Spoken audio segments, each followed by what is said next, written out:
Hello, everyone, and welcome to the Climber's Court. I'm Elfie, and tonight we are celebrating the pre-release of AA4, The Silence of Unworthy Gods, with a special Q&A session. Before we begin officially, I'd like to very quickly go over what you can expect from this event and our expectations for you as the audience. You can submit your questions by posting them in the live Q&A channel. Please remember to spoiler tag any spoilers and make sure your questions and comments are appropriate and respectful. The moderators reserve the right to remove any comments that do not meet our community guidelines. You can refer to the pinned message in this channel for more details and explanation. And with all of that out of the way, let's start off by introducing our two very special guests, Andrew Rowe, our resident author and world maker, and Kester Boyd, our magical theory expert and MC for tonight's event. Kester and Andrew, if you have any questions or concerns, please let a whisper know and we'll reach out to help. Thank you, Elfie. All right. So without any further ado, we'll just dive right in. The first question is from Ghost. What does the process for getting cover art designed look like? Great question. So in my case, I generally write most of the book first, and then I go to my cover artist, which is generally Daniel Cameron. Daniel is the one who has done all of the cover art for this particular series, as well as the War of Broken Mirrors and Weapons and Wielders. He is not the cover artist for some of my other side books. But all the stuff in this universe thus far has been Daniel's artwork. And then I talked to Daniel about scenes in the book that I might want depicted, or things that are reminiscent of scenes in the book, but might be a little bit misleading because there are specific characters I want to include. To give you an example of that, in Arcane Ascension 3, the scene that is on the cover of Arcane Ascension 3 doesn't actually happen in Arcane Ascension 3. There is no train battle between Jen and Patrick. It is something that could have happened, but didn't end up actually happening in the finished version of the book. So I provide him reference images, general concept art for specific characters, any individual things that he needs to know about the magic system and the abilities of the characters. Then he will usually send me a few different sketches, and we will iterate from there. As we have gone on with the process, I have been more hands-off with Daniel because he's gotten more familiar with the characters and the general style of what I'm doing. So for this particular cover, I had virtually no feedback for him. I basically just gave him all of the baseline of, this is going to be Corin and Magnus on the cover, this is going to be what is going to be going on in the scene, here's some background for how you frame it, and he took it from there. After the base cover is done, then I go to Sean King, or another third person, for my graphic design. Sean has done all the recent Arcane Ascension books, as well as the Weapons and Wielders books. And then he figures out how to move things around if necessary, and put on the title, the name, etc. In this particular case for AA4, Sean actually had to do quite a bit of work because I did not plan out the layout of the cover properly. So if you look at the cover for this particular book, you'll notice that Magnus is a little bit offset to the right of where Corin is. That's so there can be a title in there because I did not leave room for that. So, oops. And that's part of the reason why this particular cover took as long as it did. My graphic designer had to do some surgery on the cover in order to make it work.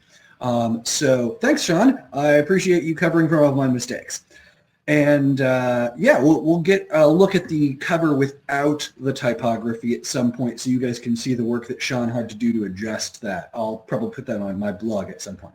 But that is the general process there, and both Daniel and Sean do fantastic work, and I recommend looking at them, both in terms of if you're just a reader and like looking at cool artwork, and other authors who are here snooping around who might want to grab them for doing art projects. All right. Next question from Tobias Begley. Have you slept more than 8 hours in the past week? Take care of yourself, my dude. You're always doing stuff.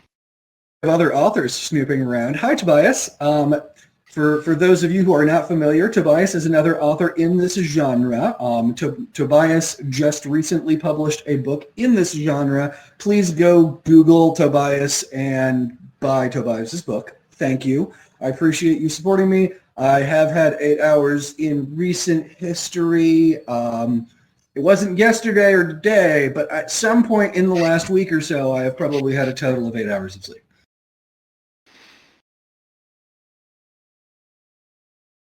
All right. From Laura, hydrate? This is a question, but also a request. Yeah, all right, I'll drink. From Elscolor, if a person was copied by a crystal shrine, could they form a contract or spirit bond with themselves or another person if the crystal helped out? Depends on what abilities they specifically have. It is definitely possible for specific people to do that. If, say, a crystal copied somebody like Sarah, Sarah would potentially have the skill set necessary to contract with crystal copied Sarah. All right. Okay. From Orthus, is Karis some kind of artificial, I think it's supposed to be the Zyphiad. Karis is not exactly a Zyphiad.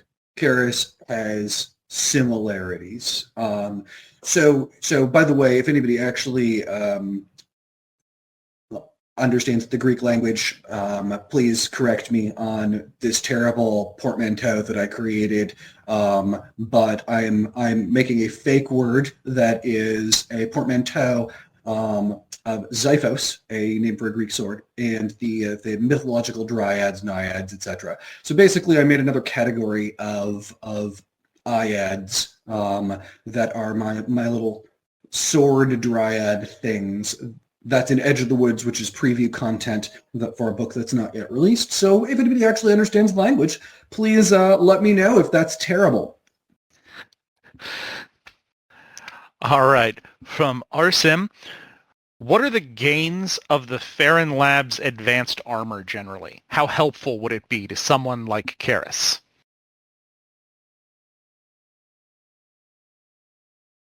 It's a really interesting question. So Karis, because of his metal shaping abilities, is the type of person who could probably pilot a suit like that. I mean, our advanced armor, most advanced armor is essentially an Iron Man suit.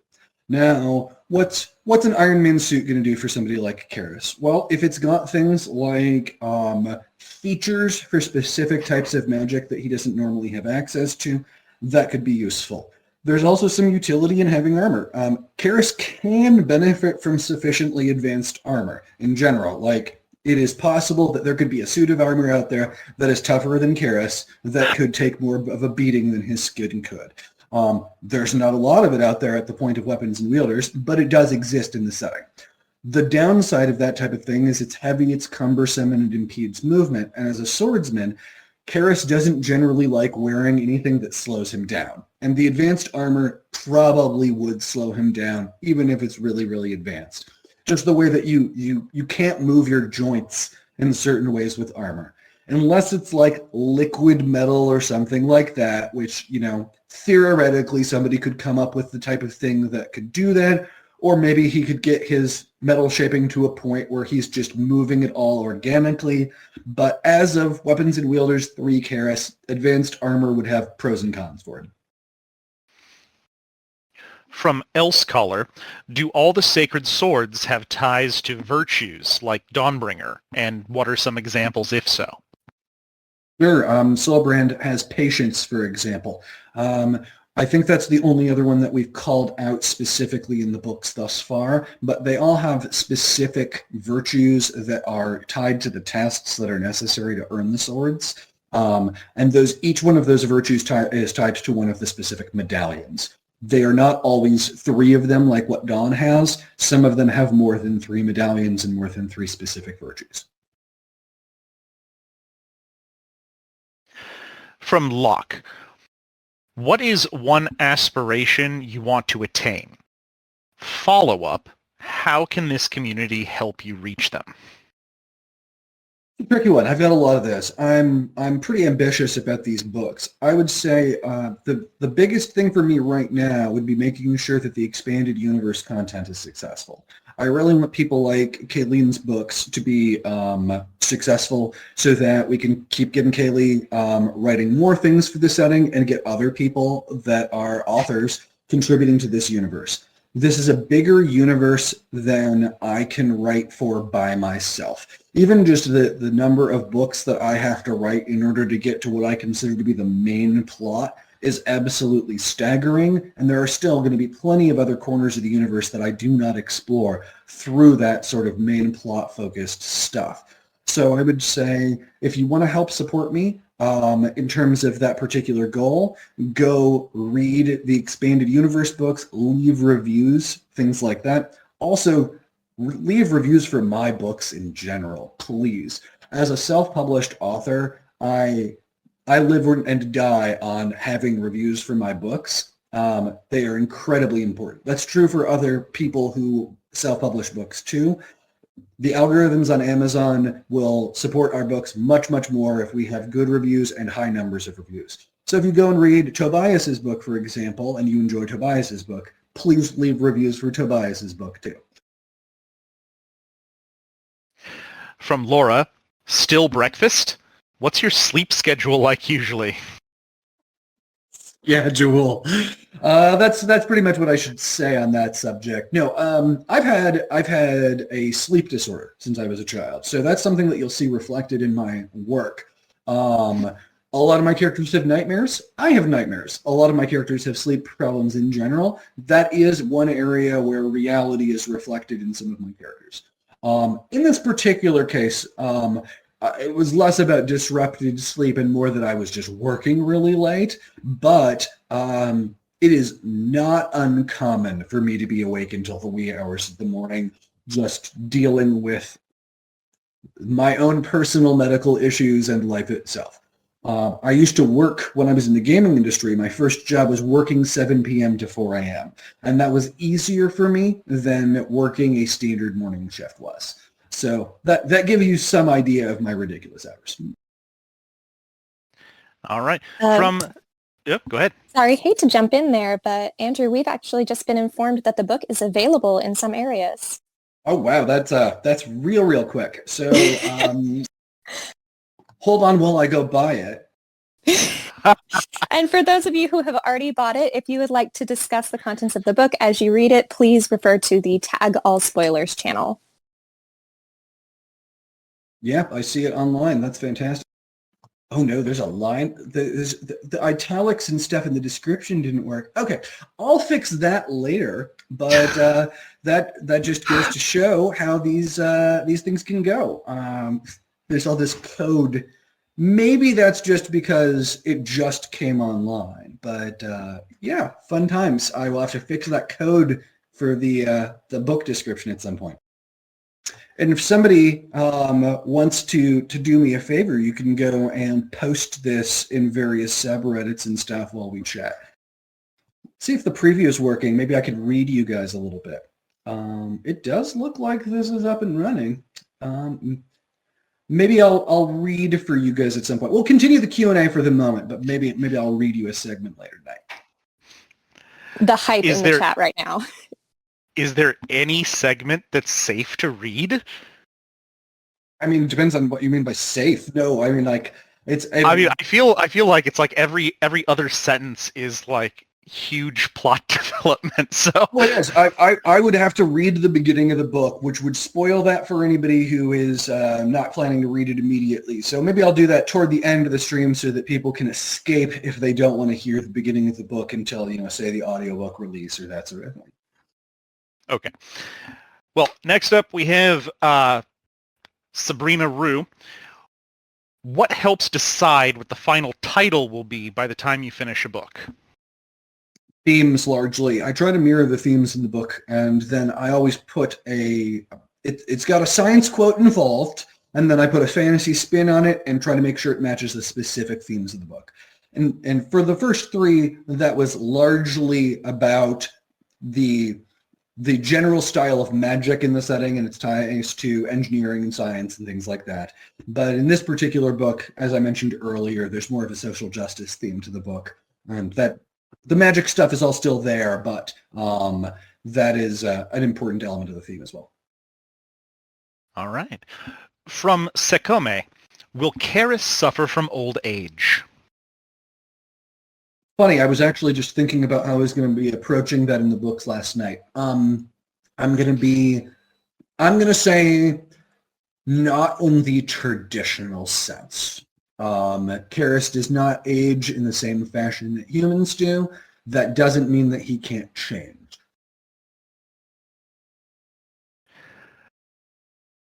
From Morga Joka, what's the strongest ability we've seen used by a character in any of the series aside from Annihilation stuff?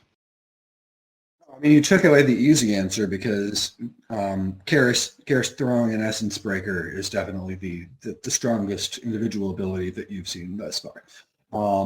Or Body of Annihilation. Actually, Body of Annihilation is probably higher than that. That's some crazy town stuff. Aside from that, it would be any of the Vakes using their abilities. All right, from L Scholar, could a gateway crystal make you an essence sorcerer? There's some semantics there, but yes, the answer is yes. From Goblin Eats Moon, what is the breakfast food of choice? Cinnamon cakes. No, actually very close to that though. In my personal case right now, I'm having Wetzel's pretzel bits with cinnamon on them, so it is almost cinnamon cake.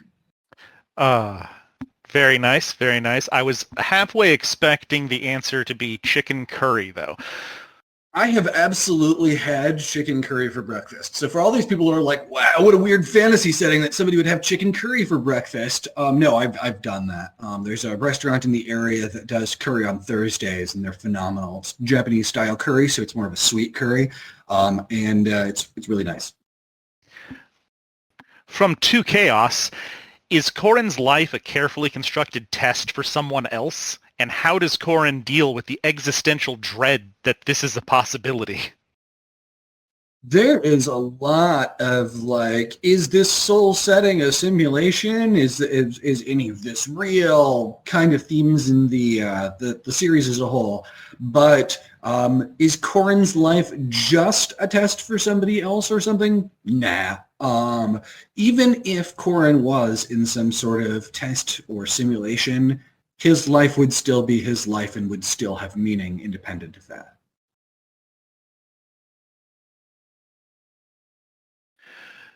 From AOL, will the last line of AA4 be summon Rin Jaden? No. That's a good question, though. From Non-Specific, Blake Hardigan versus Melt Lake. No items, fire only. How does it go?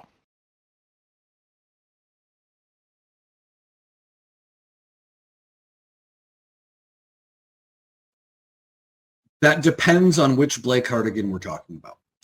So there's a lot of potential variation there.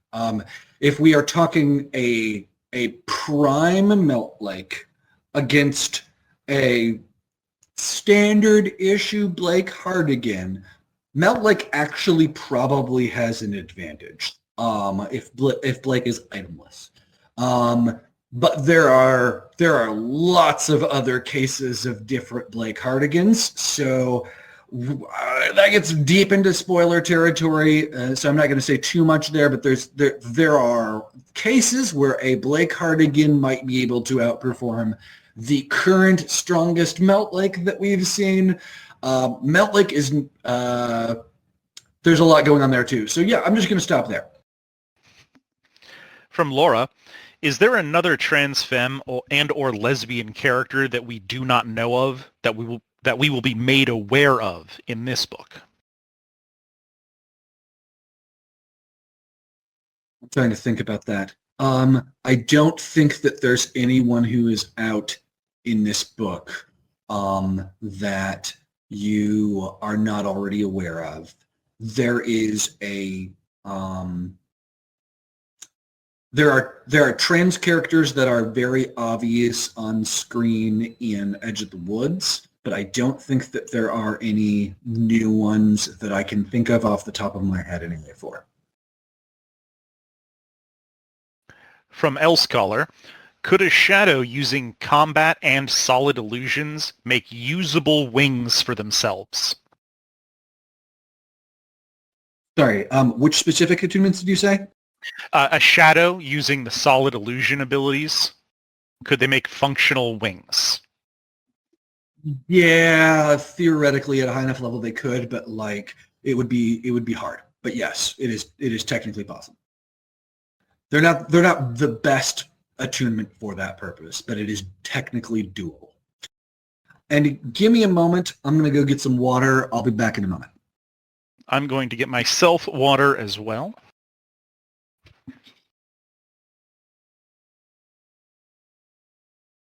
While they are getting Elfie, water. you're on the spot. Entertain them. Yes, okay. While they are getting water, I just want to go over for the people who have just joined us that we have a pinned message in this channel that kind of explains how this Q&A is going to go. You can put your questions in the live Q&A chat, and the moderators will mark them with a question mark, and they will mark them again when they have been answered. If you're not able to stay for the whole time, you can also put your question in the question queue. But it's better to use the live Q&A tonight if you want them answered tonight.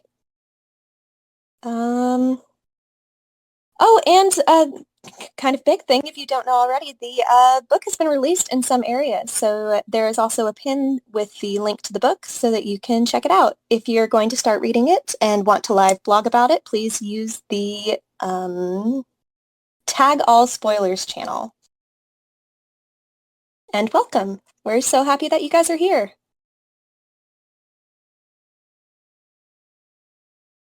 I'll help you out, Elfie. How's everybody holding up? I was like, it's hard to entertain people when I'm the only one. Okay. All right. We don't I am require back much. now. All right. He's back. Who's back?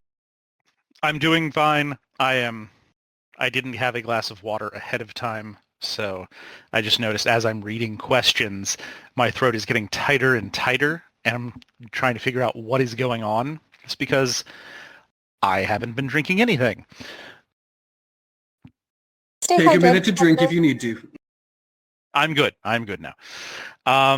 Let's see here. Where was I? Here we go. From True Like the River. What is your opinion on rainy weather? Oh, I love the rain as long as I'm not stuck in it. I love listening to the rain and thunder and things like that. I find it very soothing, but I'll walk outside in a nice, like, mild shower, but I do not want to be out getting drenched in a heavy rain. I've LARPed in heavy rain before, and it can get pretty miserable. Especially in the winter. Oh yeah. We've both done some frozen rain and snow games, and those get brutal. From Locke, what is one favor you would ask of your community? I think what I was mentioning earlier was probably the best, which is leave reviews. Leave reviews. That's the top one. Like, read the books, leave reviews. Aside from that, help spread the word. Recommend books to people, post things on Reddit, that sort of thing. That's all super helpful. From Non-Specific, could you give a more detailed explanation about how Jonin and Idon made their artifact marks? I could, but I'm not going to. Quippiness aside, you will get more information on how the artifact sorcery works in a future book, probably in whatever the War of Broken Mirrors sequel is. I don't know if that'll be War of Broken Mirrors 4 or if I'm going to give it a different title, but there will be more on that magic system. I'm not going to explain it in chat here right now. Exploring how different types of magic works is one of the main things in the books themselves, so I don't want to reveal too much in just general chat. It's a really good question, though. Like, don't get me wrong, it's a fantastic question.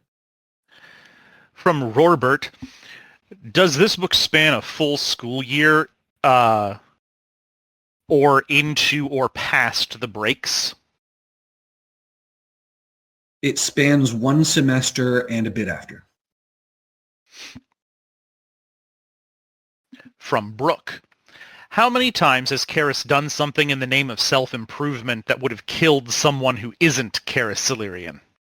Oh, a lot. I couldn't even count the number. Karis does a lot of things that ordinary vanilla human would not survive. From Elscholar, what makes Corin now resistant to the cold of the ice armor? A nascent spirit bond with Celestian.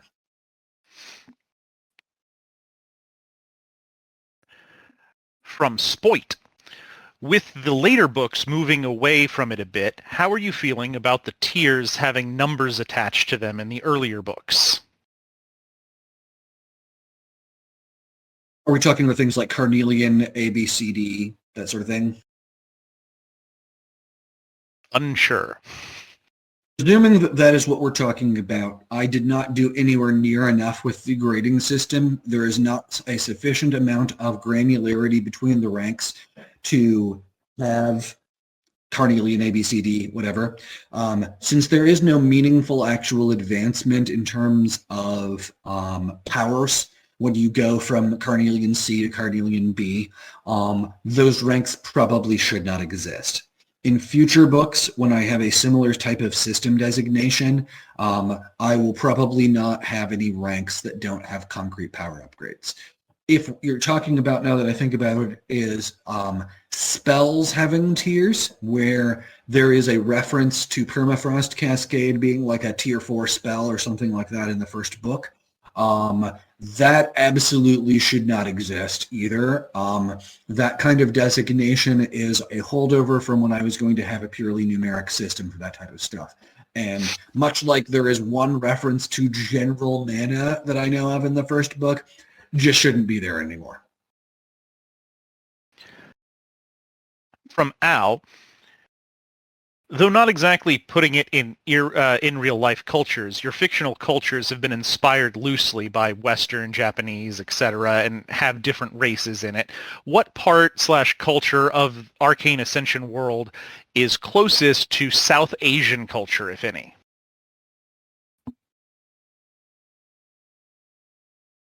That's an interesting question. I would say that I have not shown on screen any culture that is closest to South Asian culture yet. That is something that I will need to study further in order to properly explore it.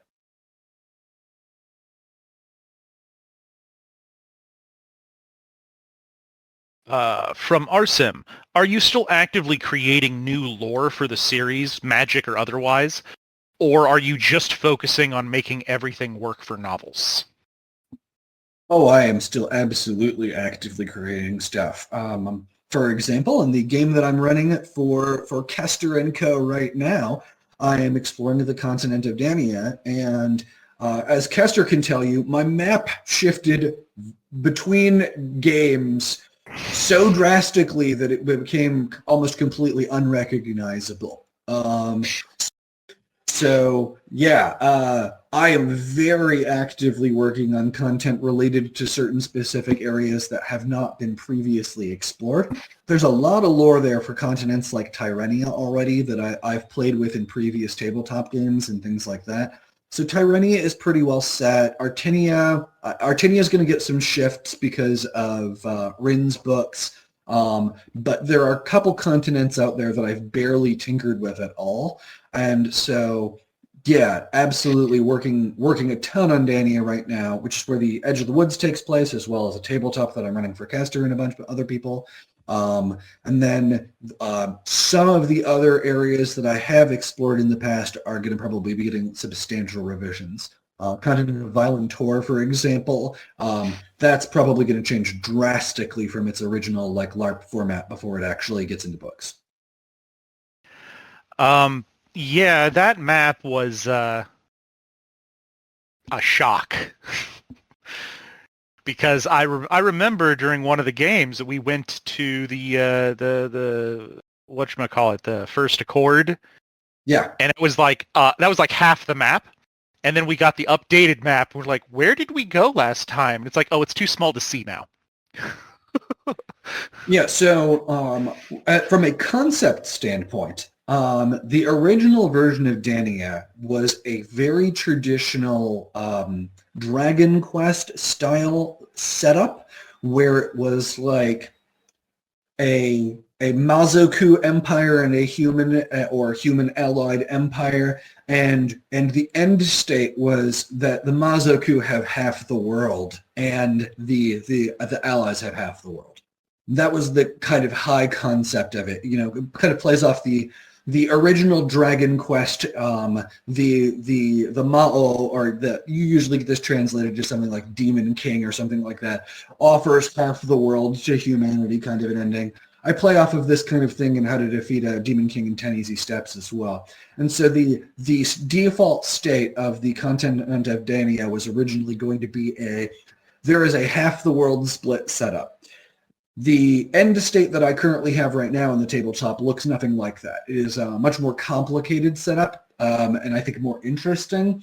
But that was kind of the impetus for my original map for Dania, doing a like, what if we actually did the half the world split? And that was where I started out with that, and it evolved from there. From Elscholar, what happened to the other 6 prime crystals? Are they in the spires? That is a very good question that I'm absolutely not going to answer for you. But good thought there. From Averlan, how hard/time consuming is it to work with other authors for the expanded universe books? Thus far, it hasn't been difficult because the authors that I work with are amazing, but it has been incredibly time-consuming. And a lot of that is because I just don't have a proper setup for it yet. It will get easier over time. So what I have had to do for Kaylee for the first book is a lot of, oh, I really should have written a document for you on this particular subject in advance. Let me write you a document with all these details. And I did have a lot of stuff ahead of time. I am a notorious documenter. Kester has probably read, I'm guessing, maybe 100 lore documents that I've sent Kester, and these are not short documents. There is probably 5 to 10 novels, if I just had to guess off the top of my head, of lore documentation out there. And that's just the lore documents, like rule sets. Each of my rule sets is book length in and of itself. So there's a lot of existing documentation, but finding the right documentation and putting it in the right format, meaning essentially a story Bible, like what you'd have for a television show or that sort of thing, that is a work in progress. I did have a story Bible for Kaylee ahead of time, but there were a lot of omissions for things that just seemed obvious to me that clearly were not obvious and shouldn't have been obvious to anyone. It is hard for me to anticipate ahead of time what someone will need to know and what their assumptions will be. People will naturally extrapolate off of things in different directions than I would, and I really just have to do more on setting people's expectations properly in terms of authors and other contributors. So it's been a learning experience for me. It's been fun, but it has been extremely time-consuming. I would say that the amount of time that I spent on documentation and editing for Kaylee's first book is probably similar to how much it would have taken me to write an entire book. That said, Kaylee and I are already a good way into Kaylee's second book, like practically another full novel in length, although this book is going to be longer than the first one, so that's kind of misleading. And it has been a lot less work. And then there are certain other side projects that have also been book-length amounts of work. When somebody gets to the end of AA4, one of the side projects is mentioned in the end of AA4. So look forward to that. That particular project That has been extremely time consuming, but I think people are going to absolutely love it when it launches. I will say I think that the things seeming obvious may be partially my and a couple other people's fault because we're on the same wavelength as you, so we automatically fill in the blanks kind of in the same way that you would, so it seems like it's obvious because we pick up on it. But as can be seen from like some of our other friends that play, that isn't always the case. Oh yeah, absolutely. Even for other people who've been playing for, a decade or more like you have, it's interesting seeing the differences in interpretation between someone like you and, say, Temperance or Quinn. They extrapolate from it very differently. All right, next up from Bim, any other planned upcoming spin-off books? Edge of the Woods is probably the next one on the agenda in terms of what you might call a spin-off. Edge of the Woods really starts an entirely independent series that is still leading up to the same kind of core events that the other ones are, but Edge of the Woods is the most separated from my current books of any of the ones that I've written thus far. There is less direct overlap than any of the other previous books, although there are still sort of crossover characters and concepts, and there will be more clear crossover as it approaches a critical point where everything sort of comes together like Infinity War style. From non-specific, how are Shaper's mana types related to their spell shaping abilities? So enhancement mana is essentially used in order to wrap around existing spells and manipulate them. That's kind of what the Shaper does. They use a combination of enhancement mana and certain integrated functions within the attunement that deal with other mana types to interface with existing spells and manipulate them. And they can't do that universally, but it sort of lets them kind of hack into existing spells and attempt to shape them almost as if they had the ability to shape that mana type. From Arsum, does the Jaden box refill faster or unlock new powers when it's used on Artinia itself? It could be refilled manually more easily that way, but it is not recharging at a different baseline pace, as far as I remember. Does it unlock new powers when it's on Artinia? It does not have Artinia-specific powers. There are other powers that have not been talked about, but they are not Artinia-specific. All right. From Leper, as a huge fan of the Weapons and Wielders series, I'm most curious on when we might be seeing the fourth book in that series. I've already started on it, and I've got maybe 10% on it, something like that. But it's tricky. I have so many different series to juggle at this point, and I know that the vast majority of readers primarily want Arcane Ascension content. And so that's a struggle figuring out how to schedule this stuff. Now that AA4 is out, it's likely I'm going to be bouncing between AA5, Weapons and Wielders 4, and Edge of the Woods. And so I don't know what that means in terms of release date. My best guess is targeting sometime next year. From David, is there an expected release date for the audiobook of Arcane Ascension 4? Yes. It is off. I'm going to have to look it up later, but I think it's December 27th. I will post a link to the pre-order as soon as it goes up. The pre-order will probably be up next week, but I think that December 27th is the date. From Elsecaller, can shapeshifters use multiple forms or contracts at once? Yeah, but it's tricky. And bad things can happen if you don't do it properly. But yes, it is possible to be like, I've got a claw from this and wings from this. Doable. From Emerald Lightweaver. Will there be special edition copies of your books made akin to Will White's Cradle Kickstarter? Yes, for some of them, not all of the books. I will say, however, I will probably not be signing them. And so there's a couple reasons for that. First, I do not have a personal assistant as much as Kester kind of cosplays as my personal assistant while being unpaid. I do not have anybody who actually facilitates things like logistics for me full time. So that makes things like dealing with signing tens of thousands of books much more challenging. And then I also have tendinitis in my right arm.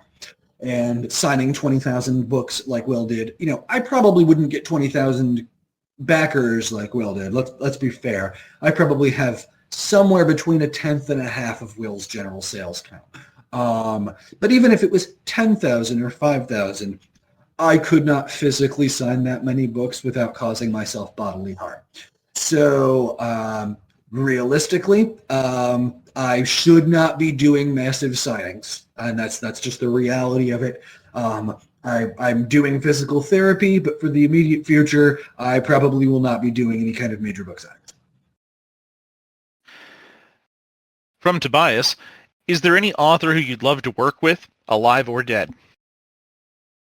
I mean, tons of them. I mean, I would just mention Will. I would love to work with a lot of the progression fantasy authors. We've got Tobias slumming it around here and participating. Tobias would be fantastic to work with at some point. It's Tobias's question. Of course it is.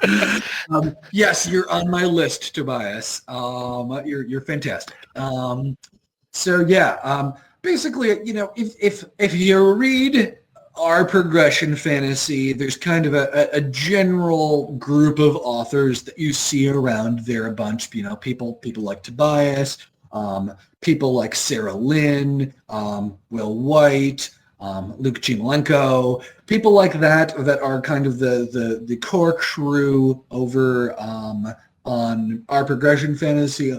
Those are kind of my people. In addition to that, there's Mallory Reeves, who I've mentioned many times in the past. Mallory is the person who played Reika in the live-action game and is one of my dearest friends and enemies. Mallory and I grew up together, and Mallory's been a published author for longer than I have. We're very close, and a Reika book is definitely something that I would love for Mallory to work on. So. From Brooke, could a scourge permanently injure a Vakes? This is a tough question because the Fae in me wants to take the ambiguous wording here. Yes, anyone could permanently injure it. But if what you mean is, could a scourge using the specific attunement function that injects mana from the Scourge's shroud into a Vakes cause them permanent harm, it would be extraordinarily difficult. So the way that Vakes work, it's a real bad matchup for that Scourge. They would have to have a way of making something that was fast acting enough and debilitating enough that the Vakes could not easily just absorb it outright. Their best bet of doing something like that would be literally to catch the Vakes while the Vakes is asleep. And if they could do something like that, it would be more plausible. But in a straight fight, a Scourge is a terrible matchup against the Vakes. Yeah, at the end of the day, that just seems like giving them a free snack. Yeah. I will be back in just a moment. I'm going AFK for another minute to move some food around and also use the restroom. I'll be back. All right.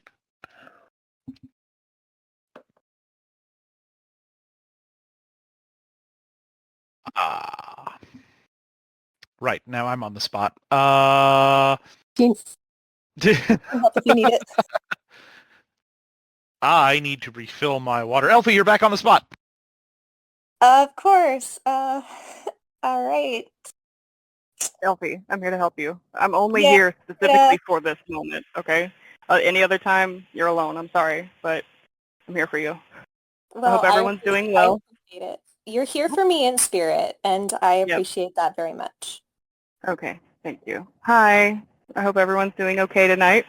I hope you're enjoying asking questions. I hope you're enjoying listening to the answers.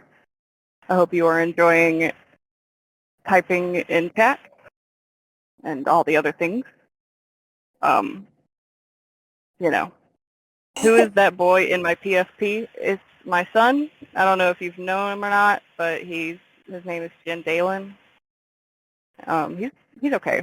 He's divisive, but I like him okay. Yeah. Yeah, it's your Yes, stepbrother. your secret My son. PFP. I was so hyped when you changed it. No, you can't tell what it is. Jen is really, he loves orange, and that's what this is. It's his new painting in his bedroom, and he's appreciating it angrily. Of course. Yeah, that's what it is. He just stubbed his toe on a Yeah, table. he's like, oh, dang it!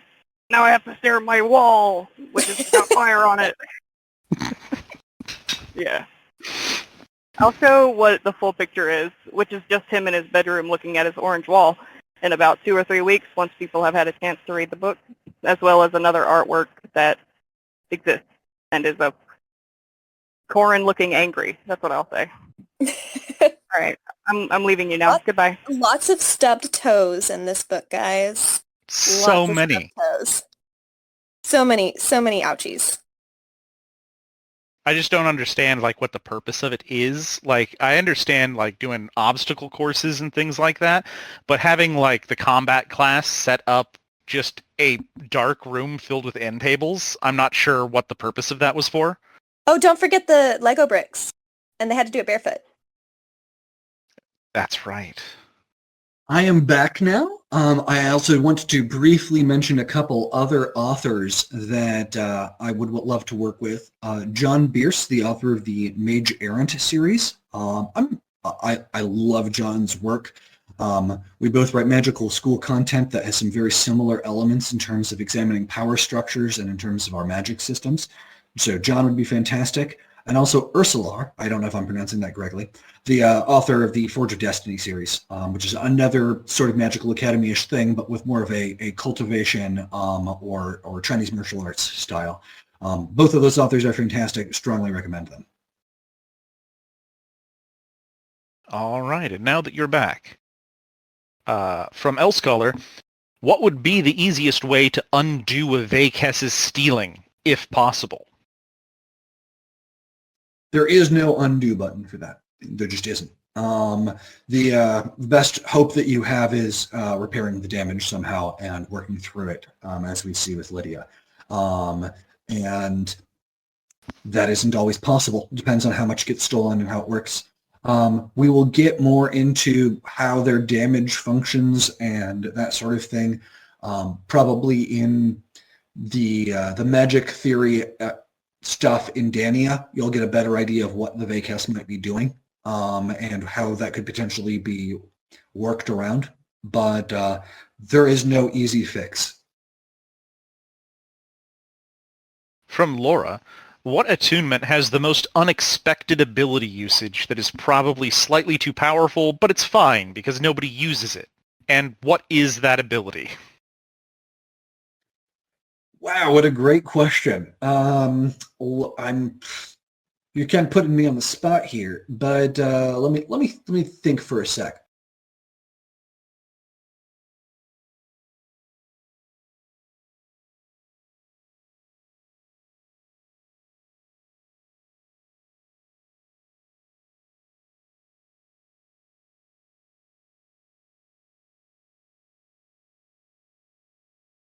There's no way I'm going to be able to give you a best on this because so many different attunements exist, each of which have interesting niches.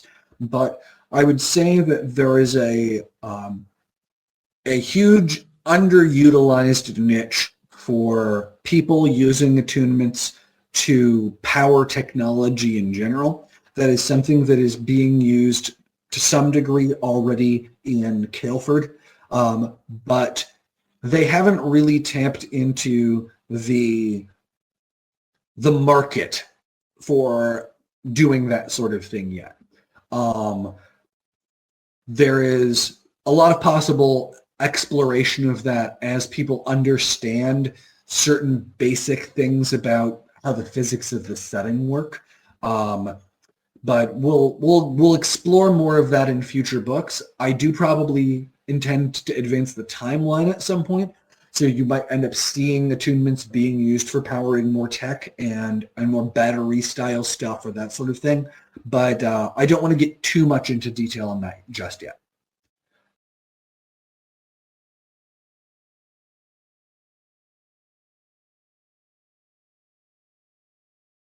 Kind of a boring answer. From Rulian Delta, do you have any plan on having a character whose main fighting style and magic are based around grappling? Well, I would like to do a grappler at some point. I don't have any on my immediate list, but there will probably be a grappler eventually. Problem is, I tend to write what I know best. And for things like combat scenes, I have much more experience with striking martial arts and with swordplay. Not to say that I'm an expert at either of those, mind you. I mean, I've done a little bit of each, but I would want to actually do grappling, like go take some Brazilian jiu-jitsu lessons or something like that to understand the fundamentals before I got into writing a character like that. So otherwise, it's just going to come across as being terrible to anybody who actually has any idea what they're doing. With sword stuff, like the level of competency that I have is sufficient to write a sword fighting character that is using obvious magic and techniques that would never work in the real world. But with grappling, there has to be enough reminiscence to real world stuff for things to make sense. So there's more of a learning curve where I would have to actually go study it. That actually reminds me, it's not necessarily focused on grappling, but I did for the RP server for the fans, for the little forum quest style thing that they're doing. I did design a like a Caleford military martial art from back during the Maker Wars that I should send you the document for. That sounds great. I would love to see that. From Sterling, are bagels big on Caldwin? They are now. From Kumo-kun, what part of this book are you most interested in your readers reacting to? That is such an amazingly spoilery answer. There's really nothing I can say on that without spoiling the book. I think the obvious answer is what happens with Magnus Cadence. I think that's people know that there's going to be stuff happening with Magnus Cadence. I'm interested in seeing the responses to that. I am interested in seeing the responses to what happens with Celeste Leanne in this book, and I'm interested in seeing the responses to what happens with certain weapons and wielders and Artinian tie-in content. All right. From Al, if your work was adapted for animation, are you hoping for an anime studio or a Western production like a Netflix animated show? I would love to get either of those. Like anime-wise, UFO Table does like ridiculously good work. I would love to have something that has the animation quality of Unlimited Budget Works, but that's very unlikely. Japanese studios don't pick up Western stuff very frequently. Even if I had infinite money, it would be unlikely that I could get a partnership with somebody like that. It's not impossible, but it's unlikely. I would be extremely happy to get somebody like Powerhouse Studios that does like Castlevania or something like that. I was going to mention like that's a dream. Like if the Castlevania team did something, that would be amazing. Yeah, the Castlevania guys are phenomenal. And I, for one, would love to have them just shamelessly steal Castlevania music and put it in there, even though my series isn't Castlevania, because they presumably have some sort of licensing agreement that allows them to use Castlevania music. All right, from David, where does dream sorcery land in the attunement magic system? Is it a mix of any particular mana types? Is there an attunement that actively uses dream sorcery? Yeah, that's the architect. So yes, it's an attunement. Yes, it's a two-part compound. What, Shadow and Deception? Something like that? Shadow and Perception, yeah. Yeah. So there you go. Apparently I got it right on my first try, so that may not always happen. I've moved these things around so many times. That's fine. Yes, it's the architect. It's the Kester attunement. From Pedro the Bard, are there the same issues with multiple crystal marks on the same part of the body as attunements? Yep. Not necessarily at the same level of severity, but they would potentially interfere. Attunements are tricky in that since they have multiple essence types involved, there's more potential for interference. Also, the shrouding functions can cause some issues too, but crystal marks, absolutely. You get two of them next to each other, they absolutely could interfere. From Dr. Timor, which one of your magic systems would you want to have?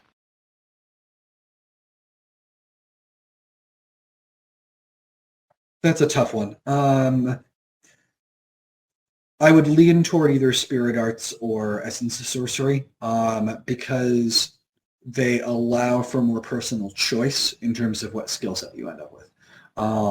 You'll get more details on that later, but Spirit Arts in terms of if I actually showed up on Artinia, I would have some good options there.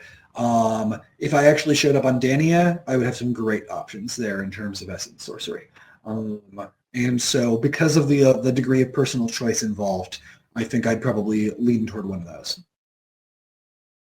What about you, Kester? Yeah, like if we're saying that like the environment necessary for it already exists, and I don't have to worry about that, Essence Sorcery is definitely where I would lean. Yeah. Assuming that prerequisite's there. Yeah. I mean, because if not, then you can't do anything with it. I guess Dominion Sorcery, because then it doesn't matter the environment necessarily that you're in. Sure. Well, with caveats, but we won't get into spoiler territory too much on that. But yes. From Elscholar, could an attuned mix imagination essence? You'd need multiple attunements to get imagination essence, but it is physically possible to make the equivalent of imagination essence through mixing essence types through multiple attunements. That is technically possible. From Sterling, Ro, can I officially be the server Vekes and get the Vekes role? That's up to the mods, but yes, you have my blessing. Have fun. From Sly, why did you feel the need to include social justice elements into a fantasy series? Oh, because it's extremely important in the world right now. We are seeing all sorts of terribleness going on with, say, places banning abortion, for example, with all sorts of racism, with anti-LGBT sentiment. It is ubiquitous in the real world right now. And anybody who tells you that politics and fantasy don't mix is either deluded or deliberately lying. Fantasy and science fiction have always been places to explore this type of thing. Look at the original Star Trek, for example. They have the episodes of people with one half of their face is black and one half of it is white, and they discriminate based on whether the left half is white and the right half is black or whatever. I mean, this is classic stuff in science fiction and fantasy.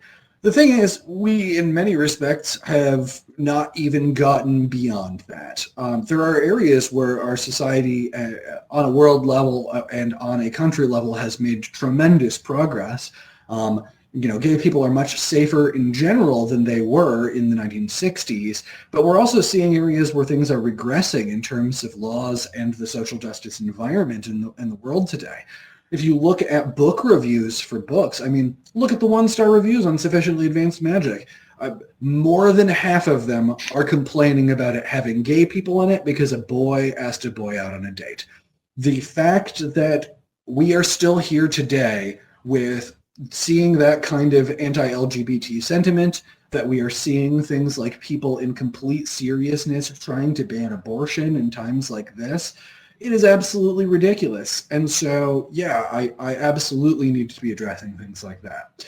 In this particular book, a lot of the focus is on propaganda, which is a huge thing in the world right now, and on things like the manipulation of the education system by people who have vested interests.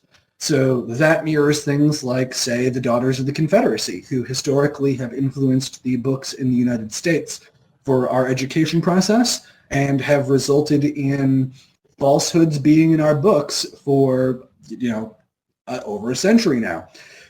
This happens everywhere in the world. It's not just a U.S. issue, but obviously I'm drawing heavily from my own background living in the United States when talking about things like the Daughters of the Confederacy. So yeah, a little bit of a rambly answer there, but this stuff is incredibly important, guys. And I will take this moment to say that when elections roll around, wherever you are in the world, please, please, please go vote, especially if you are one of the young people who is just getting to the cusp of being able to legally vote. If you are able to legally vote for the first time, please go do it. We are making this world a worse place for young people all the time. So you got to represent yourselves because we're not doing it well enough for you. Please take care of yourselves. My generation has failed you, and every previous generation has failed you. So yeah, that's the world state, and that is why I'm talking about these things.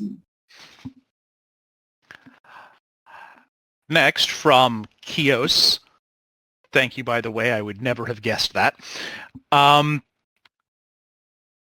Would a crystal copy of a summoner, like Sarah, which is contracted by their original, who is a summoner, assuming they're adapted for the process, be basically the equivalent to a cheaper or more expensive simulacrum that a summoner can summon? Go back. Tell me which unit we're talking about. All right, so the question is, would a crystal copy that of themselves that a summoner contracts with be basically the equivalent to a cheaper or more expensive simulacrum that the summoner can then summon? Similar. They're being built with different mana types. Their capabilities will not be identical. So yes, okay. In world, you would probably call that a simulacrum. However, there are a bunch of different things that are called simulacra that are not all the same thing because my system is needlessly confusing and people use overlapping terminology for things that are different. But that being said, that is about as similar to a Shaper-style simulacrum as you are likely to get without being something like a Shaper. There are going to be distinctions in how that copy is built, but it's similar. It's a terminology thing. Simulacrum just means like a fake person, and you can do that in numerous different ways, which is why with the terminology you would want, if you were going to be like discussing it in a academic sense, you would probably want to put tags on the simulacrum. You'd want density simulacrum, perception simulacrum, shade simulacrum, simulacrum, etc. Yeah, in order to narrow down like what exactly are we talking about with this copy that's being made.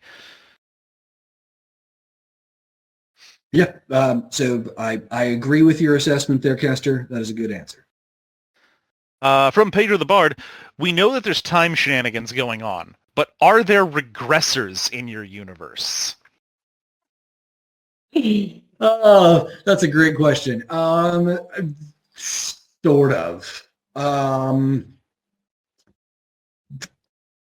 That is so incredibly spoily. Yes and no. There might be at some point. How about that? But sort of. All right, from L Scholar, are there any world makers still active? Yes.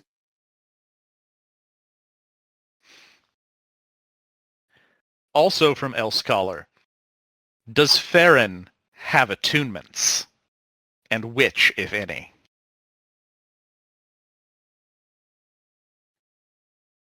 There is a semanticsy answer to that. I'm going to say that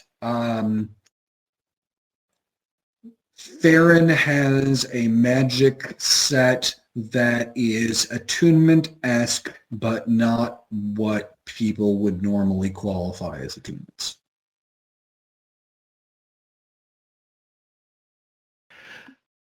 Also from L Scholar, what is the name of the metal composing Ceres, and what dominions does it align to? It's constellations, and that is the primary dominion for Ceres. And I would have to go back and check what Rendelier calls it.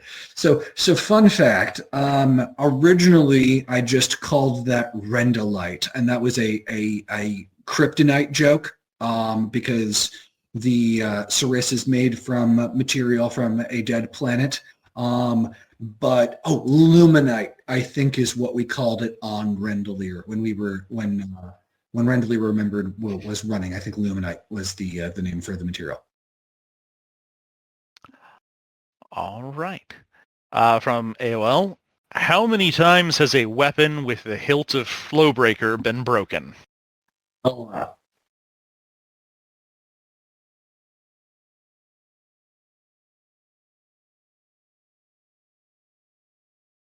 Yeah, the Flowbreaker has a history, or I should say, the sword that is composed of those parts has been broken a lot.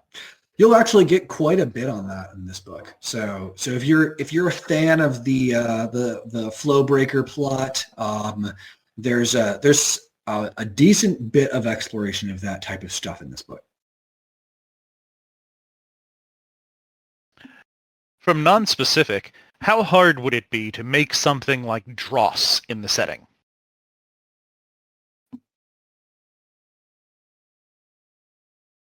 With Dross's level of sophistication, it would be extremely difficult. So for people who are not familiar, Dross is a character from Will White's Cradle series that is essentially a artificial construct that is referred to as a dream construct, if I remember correctly, or a prototype version of a presence in that setting that is able to gather information and extrapolate from it in terms of determining the best outcome for a combat situation, and then present that information extremely rapidly in a digestible format for the person that Dross is bonded to. In setting for Arcane Ascension, you would need a few different types of sorcery to accomplish that kind of thing. The primary thing that you would want would be the sorcery necessary to extrapolate based on present data. That's largely going to be about destiny sorcery. That's probably the best way to pursue that kind of thing. You need some powerful destiny sorcery to be doing things on the scale that Dross is doing. And then you'd need to be able to make a construct that can do that. That's golem-makey kind of stuff. You would need the ability to present that in a format that doesn't break somebody's brain. You'd probably want to go into dream sorcery, memory sorcery, things like that for that type of stuff. And then you would need to be able to make the thing incorporeal, and then you would need to make it be able to be accessed in an incorporeal state. So there we're getting into something that is like Soulblade attunement style stuff. That's primarily spirit sorcery. So let's throw some spirit sorcery in there. So high levels and a bunch of that stuff. I would say that somebody like a Soulblade would theoretically be able to make somebody like Dross. You take a Soulblade and you find a really high level Destiny elemental or something like that.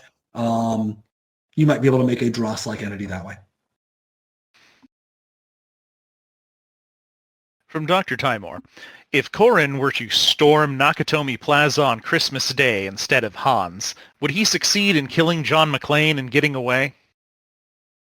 John McClane dies pretty hard, so that's difficult. But on a serious note, nobody in a like Die Hard style universe is going to be standing up to even a mid-level attuned without like serious elements of surprise, which, you know, John McClane is good at. John McClane might get the drop on somebody like Corrin or something like that. It's physically possible. Corrin is not at his level immune to bullets. He is heavily resistant to them due to redundant shields, but I would give Corrin good odds in that scenario. From Elscholar, what is the unique function of the Illuminator attunement?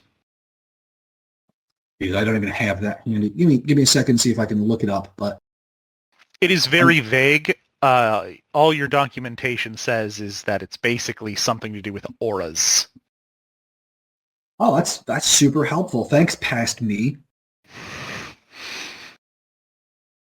It is probably a ability to manipulate other people's shrouds, or something along those lines, or something that is related to or similar to Hierophant style imbuing or that sort of thing.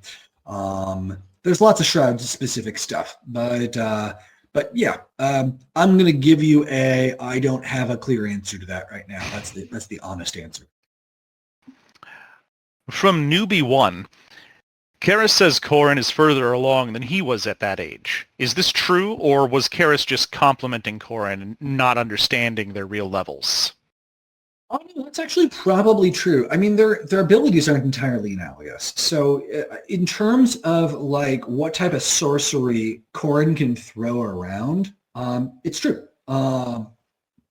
In terms of like swordsmanship, probably not. Karis has physical advantages that a ordinary human like Corrin cannot replicate. Like Karis, even as a child, was physically stronger and faster than a baseline human by a lot. We talk in Stealing Sorcerer, I think, about Karis as a child practicing punching through breastplates. So he is probably lowballing it 100 times stronger than a ordinary human. And Corrin is nowhere near that. So in terms of Karis's baseline like physical strength and durability, even child Karis is above that because Karis is not human. But in terms of overall combat ability and magic ability, yeah, Corrin is probably better. A 17-year-old Corrin would have a good chance of beating a 17-year-old Karis in a fight, but it would depend on how serious they are. A 17-year-old Karis that is trying to fight to the death and willing to do like anything, including using the Dominion Breaker, he would kill a lot of people. A Karis who is actually trying to kill his opponent is hilariously dangerous, even as a child. So that's probably the best answer I can give you. From Elscholar, what is the Purifier unique function? I'm just going to have to look these up.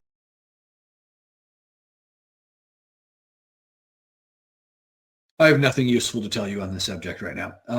That's pretty much what this comes down to. I would have to pull up my East Adria lore, which I don't know where that is. Yeah, just just based on what we already know, it is likely something to do with amplifying damaging effects. Seems reasonable. That sounds about right, but I don't actually have it in front of me.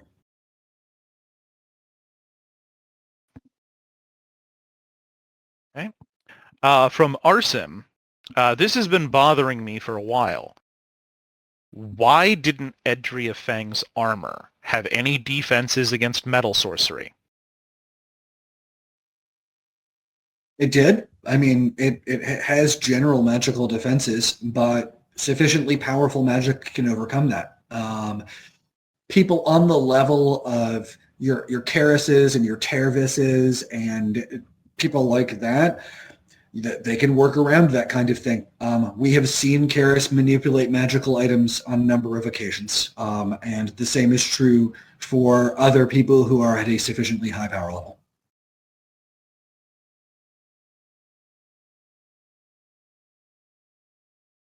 From Vinder Masuta, are Dominion sorcery and attunements mutually exclusive, or can someone have both?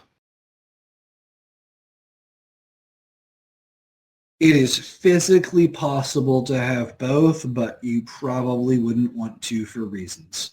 So we'll see what happens with that type of thing at some point in the future.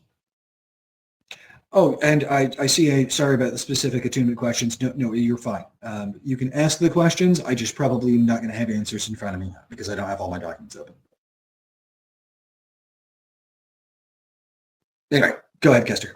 From Arsim, was Sterling's drinking contest and stealing sorcery designed to be a trap for Landon? Yes. Not necessarily for Landon, but yes, it was a trap.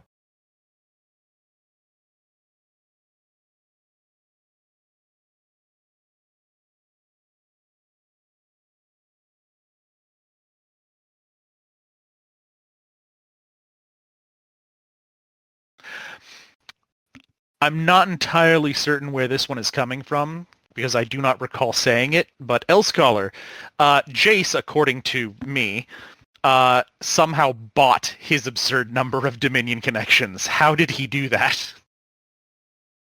I honestly don't remember saying that about Jace before. We have old-fashioned LARP Jace that is not in continuity, that had a lot of money and a lot of crazy town stuff. That is not reflective of current Jace. Current Jace that we are playing around with in a tabletop right now might end up buying access to certain types of magic, but that remains to be seen. At the moment, I'm just concerned about my new clothes that are ruined. What a shame. Well, that's what dungeon crawling gets you. From Norbert the Gamer, will the book be available from Apple Books as well? No, I go through Kindle Select, which requires Kindle exclusivity. Most self-published writers in the progression fantasy space do this because Kindle Select lets us essentially sell our books for a much better deal. We have a lot more control over it. We can put our books on sale. We can put our books up for free. We have lots of advantages, like you can get the books out of the Kindle lending library this way. We have none of those advantages if we go through multiple stores. Unfortunately, this is a terrible capitalism thing, but it means that we have to be exclusive with that platform. I would probably lose half or more of my money if I did not do that. And that's just something that I cannot afford to do. So it's terrible. I hate it, but that's how that works. So the answer is it will probably not be on Apple Books. And I apologize for the inconvenience there.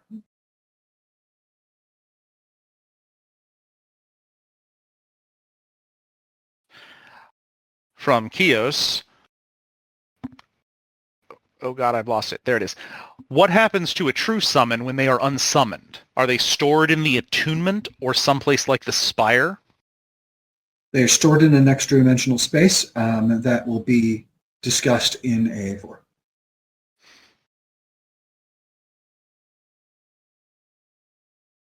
From Elsecolor, how do assassins store their poison? It is stored in an extra-dimensional space.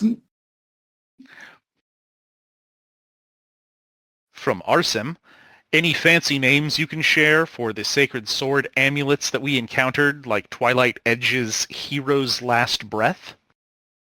I do not have the names of the other amulets in front of me. I'm not even sure if I have named them. They're going to get them. Like, some of them at least will have cool names, but I do not actually have those in front of me. From Chin, what's your favorite character? Corrin is the obvious choice, but you've got some of the best supporting cast, so if you couldn't choose Corrin, who would you choose? I'm going to go with Travis the Orc Slayer. An excellent choice. From AJ, who is your favorite character? I think I've just answered that. Travis, Slayer of Orcs, hero of the land. From Laura, is the copyright notice in your book, Arcane Ascension 4, intentionally still listing 2020? Is that a legal thing or an accident? Yeah, so great question. This is a really interesting one. So I do that because technically the book is copyrighted at the moment that I begin writing it. That is how U.S. copyright law works. You know, there may be lawyers in here who tell me that I'm doing a terrible idea. You can do that. This is something that I've discussed with my publishing company. But what we have been dealing with recently in the progression fantasy space is a lot of plagiarism, where there are people who are publishing either literal copies and pastes of other people's books, or just taking other people's books and paraphrasing. That has happened with certain other things from my publisher. And so in order to give myself the greatest degree of protection possible, I put my copyright date for the moment that I begin writing the book so that when I publish it, I can say that this is the start date and that other things that were published with the same text at a later point in time are plagiarizing me, not the other way around. It is not likely something that I will personally run into. It is more likely to happen to people like Royal Road authors. It happens to a lot of them, but since I do not do the Web Zero route, I am less likely to be vulnerable to it, but it is still something that I prepare for because I've seen a lot of authors in this space have to deal with it. From Locke, do you go to any conventions? I used to, but I'm not during the pandemic for medical reasons as well as logistics reasons. So I used to do a lot of things like Anime Expo or Comic-Con or various local cons. Strategic Con is one of those, for example. But I've not done any during the pandemic. From Elsecolor, could Mizuchi beat Saffron in an all-out fight? Maybe.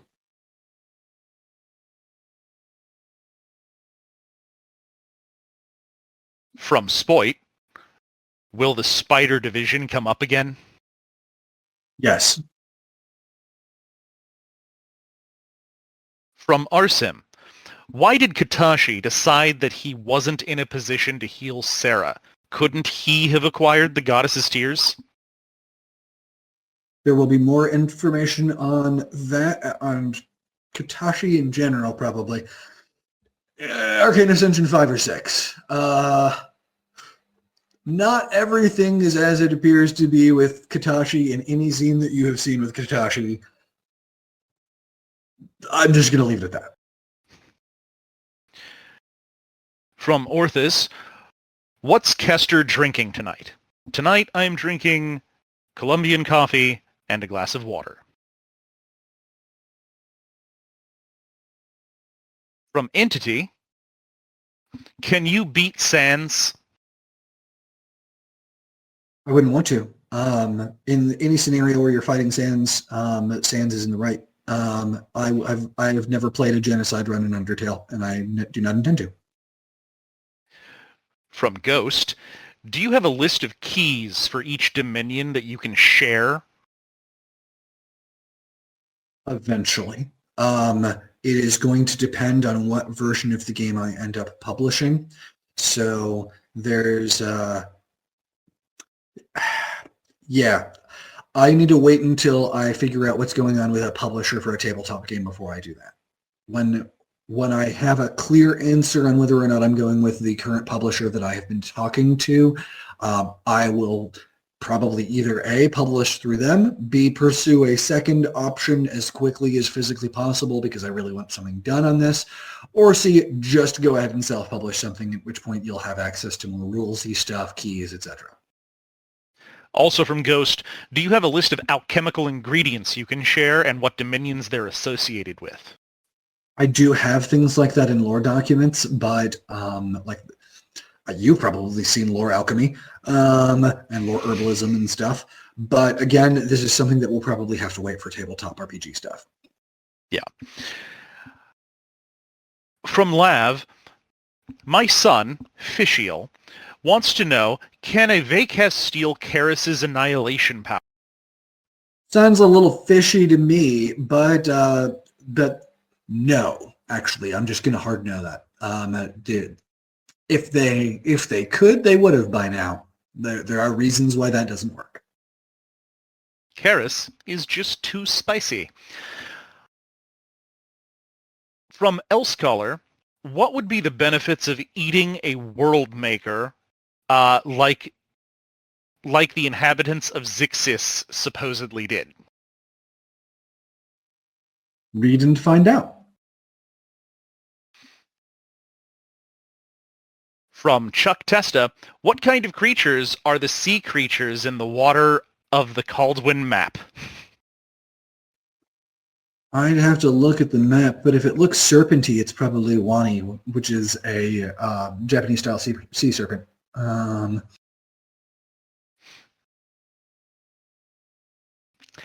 From Demon, are there any tropes you haven't used yet that you are excited to explore or subvert in a future book? Edge is kind of a chunibyo. I mean, honestly, Anna is too. And okay, in fairness, Reika is absolutely a chunibyo, but in a different style.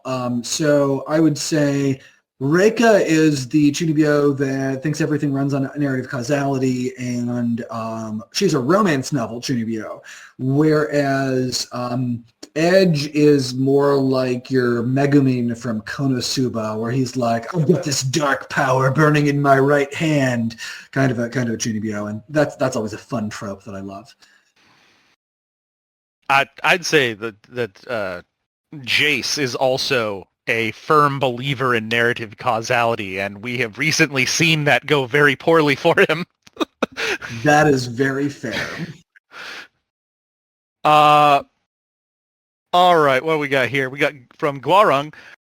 I know this isn't a question, but my Greek-speaking brother-in-law says it's Zyphalid is okay, but it's a Greek word with a Latin ending. He suggests Zyphe, Zyphe, or Zyfried. Get me spellings for those and I'll actually change it.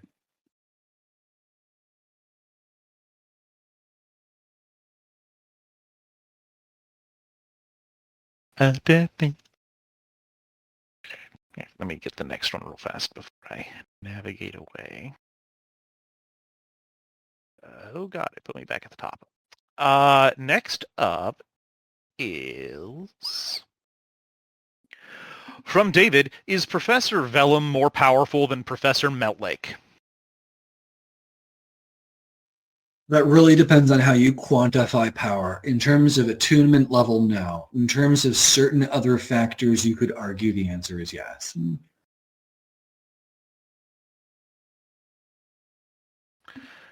From Lonely Cloud, how many books are currently planned for each of the ongoing series? It's a really good question. So both the Arcane Ascension series and the Weapons and Weird Letters series were originally slated to be 6 to 7 books. It is unlikely that they will end up being exactly that. The demand for Arcane Ascension means that I should probably go longer. However, And also just the fact that I've only been doing a semester at a time, whereas originally I was planning to do a year every book. So that means that I'm nowhere near where I was expecting to be in terms of timeline at this point. But certain plot elements have actually advanced faster than I expected them to.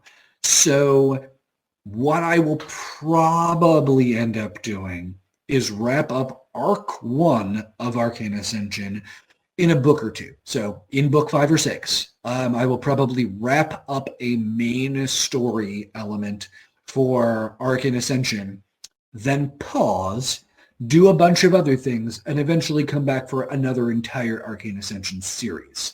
That will be, Arcane Ascension Shippuden or Arcane Ascension The Next Generation or whatever you want to call it. So that's probably what it'll be. There will probably be a break point at some point, and then I will do more Arcane Ascension content after that break. I don't know if that's going to happen after 5, 6, or 7 at this point. We will just see how far I get in book 5 and go from there. As for Weapons and Wielders, I have even less of an idea. Weapons and Wielders, the first 3 books cover what I had originally outlined for for Weapons and Wielders Book 1. The entire tournament was going to be in 6 Sacred Swords. So yeah, I have a habit of doing this with content creep. I was expecting to get Karis back to Mithralis or, going through where he thinks he's going to be getting back to Mithralis within the first couple books of Weapons and Wielders. That obviously did not pan out that way. I don't know how long this series is going to be now. So it will be fun for all of us to find out. Oh, and as for War of Broken Mirrors, I should probably say that I don't know whether or not the book that I am writing that is a follow-up to that will count as War of Broken Mirrors 4 or if it'll be a standalone. So we'll see. From Lav, my daughter, Tiny Talion, wants to know, can Karis die? It is physically possible for Karis to die. But don't worry, he'll live on in all of our hearts. From Ghost, how old is Professor Vellum? Redacted.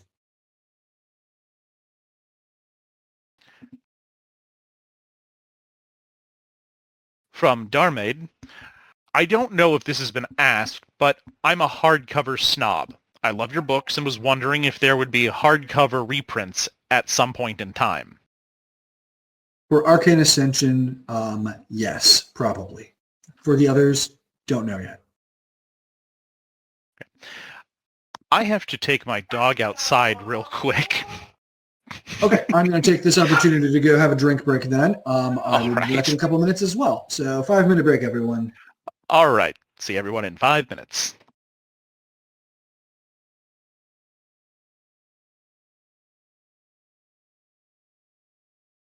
Are you here? That's our cue, isn't it? Yes, I forgot that I can't hear it without my headphones in, but I can't talk with my headphones in, so I have to take them out. Anyway, hi. Hi. Lots of good questions, you guys. Yeah, you guys are so smart. We love it. I'm also at work right now, so it's been very interesting to laugh along, and all the other truck drivers look at me like I'm socially unacceptable. But I think you guys are hilarious, and I love you guys. I hope you're all having fun. I've gotten a couple of questions. Sorry. Go ahead. I've gotten a couple of questions about this. This Q&A session is being recorded, and the recording will hopefully be available soon. We're also hoping to get a transcript out for people who can't listen to it.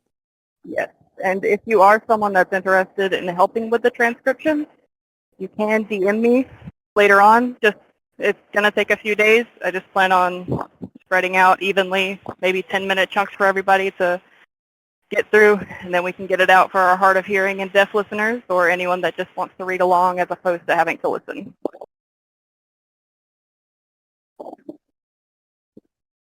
Thank you, Chaotic. We love you too. I am missing the current. I have 2 screens open and neither of them are on the current feed. That's how I'm managing this. I have 1 screen for the white question marks and 1 screen for the red question marks. Ah, I see. I currently have my phone sitting in my little yard truck, and I'm just kind of following along as best I can with the chat and everything. I'm so glad you're all here. I'm so glad that this is going smoothly so far. If you guys have any questions after this, if for some reason your question does not get answered, someone asked how much longer this is scheduled for. We're not entirely sure. This kind of goes on until people get tired or they have to go somewhere. Hold on. Someone's about to talk to me, so I want to mute myself. 1 second. I'll finish I am answering back. Curtis' question.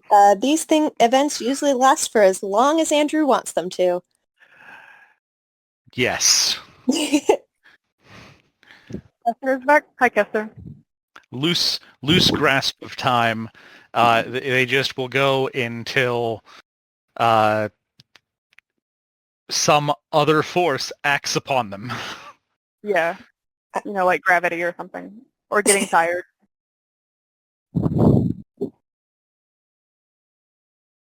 How's your day been, Kester? My day has been good. Good. How's your day been, Elfie? Pretty good. I got a lot of stuff done. Did some chores. Felt productive. Demon Got to wants do to know this. what action... Sorry, I interrupted you. I am very rude. I apologize. Demon You're wants not to know rude. what... Oh my god, thank you. There's a delay. It's hard to talk without interrupting. Yeah. Demon asks, what question would you ask Krita, Elfie, or Kester? You don't have to ask me anything. I don't know anything. I've never known a single thing in my whole life. Especially not about these books. Yes, you definitely don't know things. I don't know. I ain't never heard of these books before. Why am I here? Who are That's you why people? the truck is so big. It's full of secrets. Oh my gosh. Full of redacted. Oh my gosh. So full of it. Jen's orange wallpaper. It's doing well. It's really healthy. It's been eating.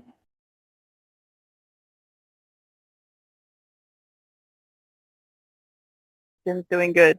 The cat or the character? All Both right, are doing everyone. good. I am back now. Sorry about that. I'll see you later.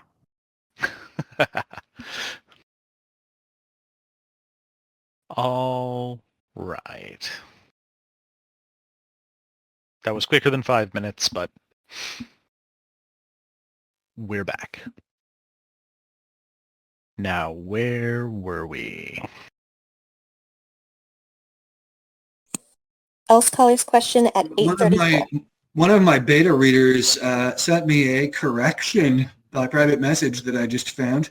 There is, in fact, a trans woman that is discussed in Arcane Ascension 4 that I forgot was mentioned in this particular book. It is a character that has been introduced previously, but I had forgotten that I was clearer about this character being a trans woman in this book. So yes, thank you, beta reader, for reminding me about that.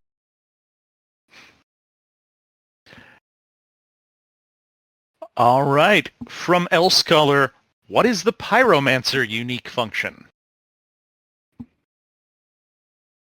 I'm still going to be unable to give clear answers to that right now without my documentation. I'm pretty sure it involves blowing things up.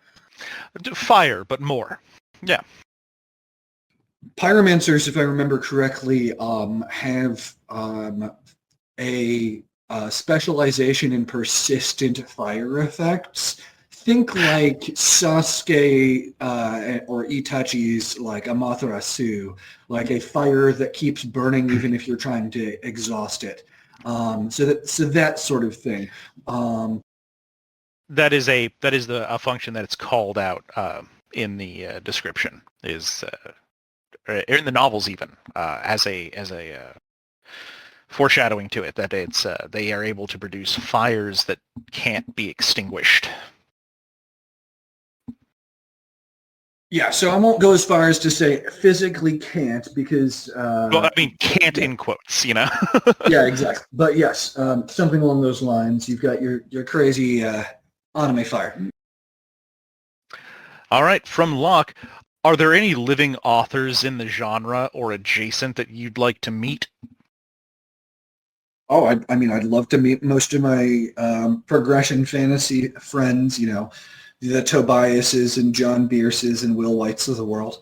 I know a lot of these people go to things like Dragon Con and that sort of thing. I have not done that due to the pandemic, but I am hoping that someday I will have a chance to go and meet my progression fantasy fam at a Dragon Con or something like that. Right, from Entity, what is the best attunement for wings? Shapeshifter. From Al, if Vellum wasn't a fictional professor, but one in our world, what field would she teach in? Interesting question. I'm going to be cheeky and say astrophysics. If she wasn't teaching, what would her alternative profession be?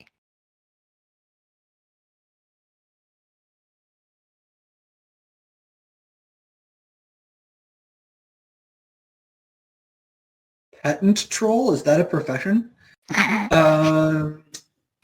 It's a good question. Probably something tech researchy. From Morgajoka, why is Jen? So a fun little Marvel reference there. Good question. I'm going to give you a serious answer to a non-serious question. So one of my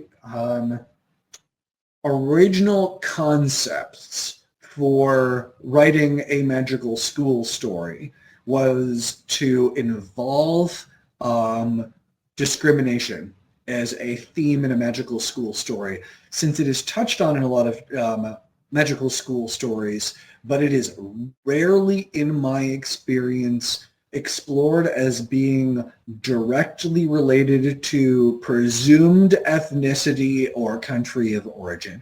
Usually you get a layer of abstraction, like, calling somebody a mudblood or that sort of thing. And I was like, you know what? I'm not going to sugarcoat it. People are racist. And I wanted to involve that in the book and all of the foibles involved with dealing with that sort of thing. So Jin exists in many respects because I wanted to explore racism in a magical school setting. So that is a component of it. I also wanted to have a foreign student that was obviously hugely competent and probably more powerful than the main cast as a way of exploring higher levels in the magic system. Originally, I was actually going to have Eshion or Ekion, I think Ekion is the correct pronunciation of that, be the student. Jin actually came in later in the production process. Ekion was originally going to be a same age as Corin student and was going to be there as the Caleford foreigner instead. But I split that character concept into two different characters. So we have the artificial attuned character in Ekion, and we have the foreigner that is a student that is Jin.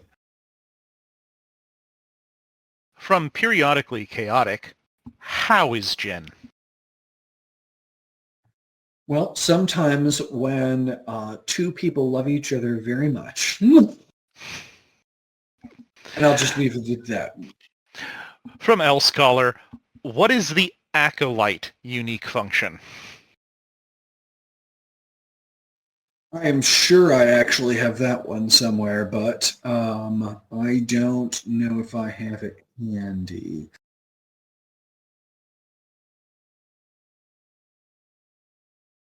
I don't. So we're gonna go with you're gonna find out someday, but I don't have it in front of me.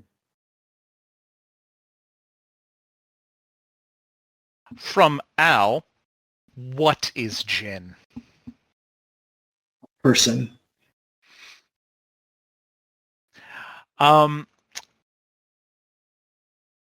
From Jeff McJunkin, wherefore is Jin? Whence is Jin? We go into some Shakespeare here. Wherefore is still why. So we've already addressed that. So you've got your why is Jin answer already. And then what was the second one? That The second one was whence. Whence is Jin? Oh, you'll find that out in the next book. All right. From David, what new attunement not seen in the first 3 Arcane Ascension books are you most excited to write about?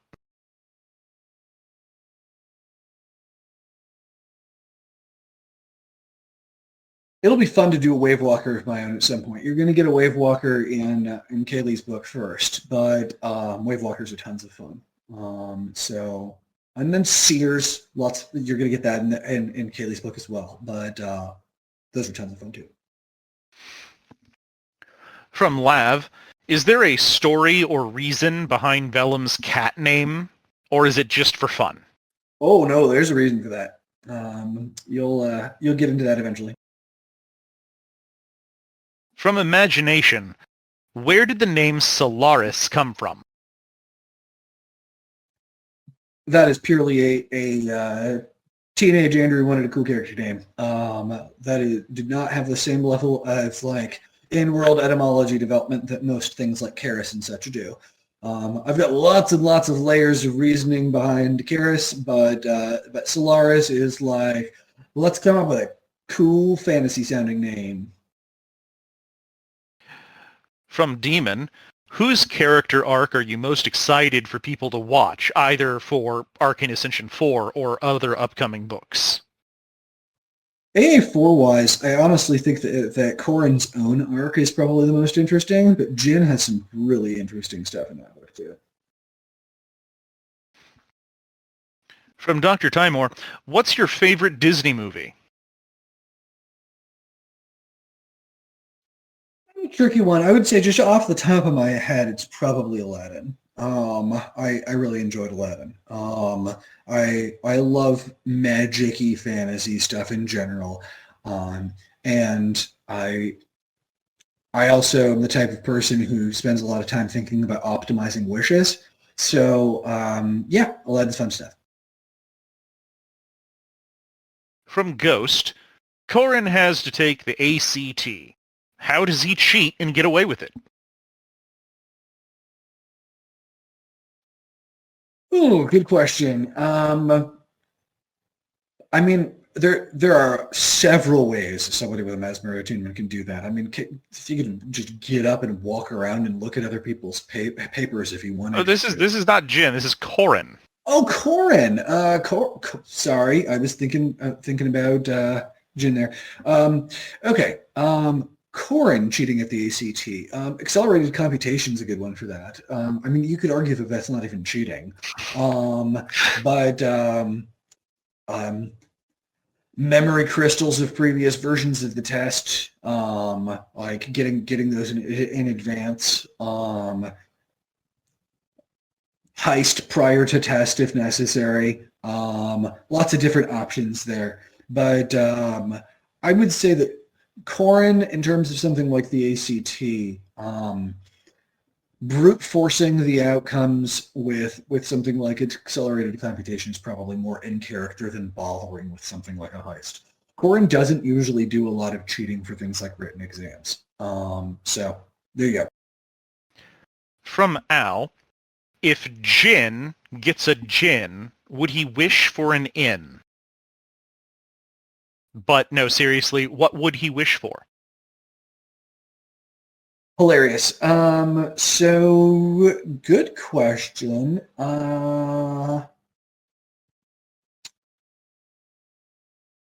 Jin is the type of person who's reckless enough to potentially make the kind of wish that would go spectacularly badly. That's not to say that Jin isn't a smart character, but Jin is willing on the spot to take a lot more risks than somebody like Corin, and doesn't have the same degree of hesitation and risk aversion. So I could absolutely see Jin wishing for something like for East Edria to be freed from the oppression of Edria, and or for courage in Jin's phrasing, to be freed from Edrian oppression. And wow, would that go badly? But that is the type of thing that I could see Jin potentially wishing for. From Toast, who canonically has the best dance moves? Ishii. If we are exempting Travis the Orc Slayer, who is, of course, the master of all forms of dating. All right. From Shookgeki, how did you go about writing an abusive father without explicitly describing the violence? P.S. Thank you for doing this. It makes reading it a lot easier. It is tough. It is so tough to know where to draw the line, because in the first book, I wanted to imply very strongly that Magnus was an abusive father, and a lot of people simply did not get it. And for the reason that a lot of people, even when watching modern media that has clearly abusive characters, just don't process it as abuse. They'll be like, oh, it's just training, or they're just a disciplinarian, or that sort of thing. So I had to be a little less subtle in AA2, and I think that a lot of that was in showing the responses that Corin had.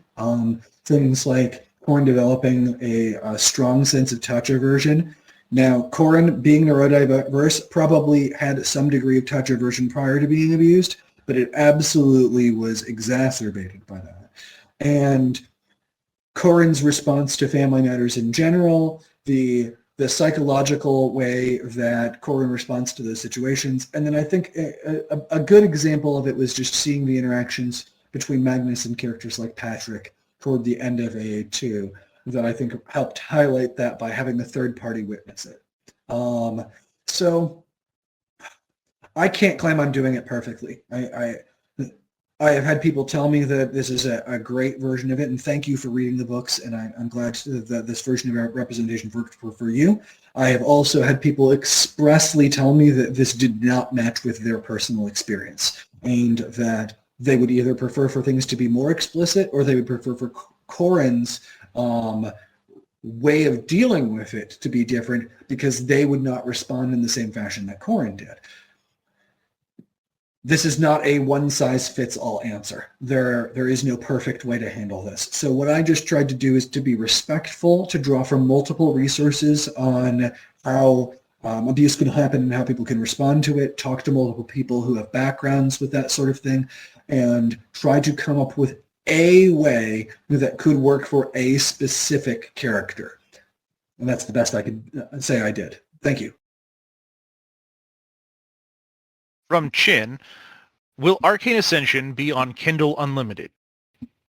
Yes. All of them are actually. They are because AA4 is out now. Yeah, they're all Kindle Unlimited. From L Scholar, which character that we have currently seen would have the best chance against a Vacas?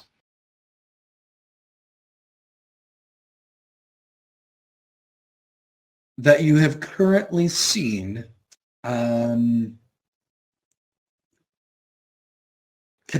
probably, Eric Terran. Eric Terran actually probably would be the top tier of the ones you've currently seen. Aside from other Vacas. So let's take other Vacas out of the situation. Eric Terran, followed by Visages. After that, the just general high-tier characters, the Seiryu you've seen on screen. Honestly, Seiryu might have a better chance than some of the others. They're depending on circumstances. And then after that, you get into the tier where you have people like Rin and Karis and people like that. Mizuchi is in that general tier too. Edria Song is in that general tier. So that's kind of where we fall in terms of chances.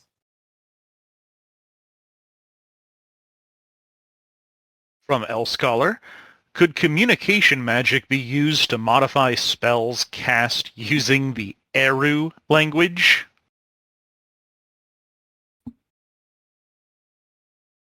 I'm going to read and find out that there's some interesting discussion on that subject, but there are things that can be done with communication magic in that respect, but it is complicated. From Luke, do you have some advice, guides, or resources for writing beginner or veteran, especially targeted at deep magical settings?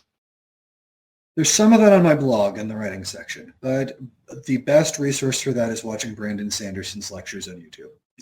Brandon is the master of this stuff, and he has entire classes, like entire college-level courses on writing, and Sanderson is better at this than I am. So just watch his lectures. That's my best advice. I do have some articles, but I would absolutely say to go watch Sanderson's lectures. And similarly, do you have advice, guides, or resources for game design, digital or tabletop? Watch the Extra Credits series on YouTube. I do have some stuff on my blog in regards to game design as well, but very little. But Extra Credits is probably my go-to resource for people who are new for this kind of thing. I would definitely recommend watching that YouTube series. From Lan, is there a species that is dangerous, as in a sane person goes, yeah, not gonna mess with that even if it's a baby? Sure. Basically any species of the buried. Also dragons, serpents, hydras.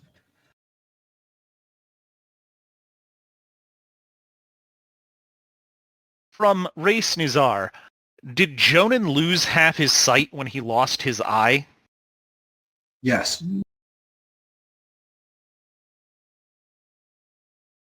Maybe not exactly half, but he did lose some of his ability to use sight sorcery. From Chaotic, if you could give your characters advice to improve their lives, what would you tell them? Ooh, communicate, form functional relationships. That's kind of the foundation there. Wow, my characters are trash fires. Let's be serious here, guys. Do not take any advice from my characters. For the most part, my characters are not functional people. I am very, very bad at writing characters that are self-aware, good at relationships. So yeah. Communication is paramount, and take care of yourselves in terms of your physical and mental health. From Dr. Timor, whatever happened to those classifications of spell strength at the start of sufficiently advanced magic? Yeah, that's deprecated.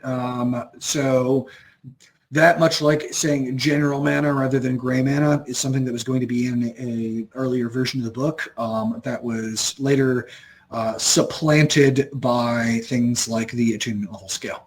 It was originally going to be all numeric.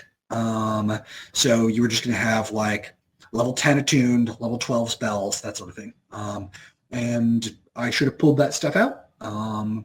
Granted, there is the argument that the tier system could still be used in different regions. I do mention insufficiently advanced magic that different countries don't use the same attunement level scales. Like one of the countries I think just calls Carnelian level red. But it is a production change of mind that got stuck in the book. I definitely need to drink some more water. I can see the comments talking about how hoarse I am, and I can feel it. So give me a minute for water. All right.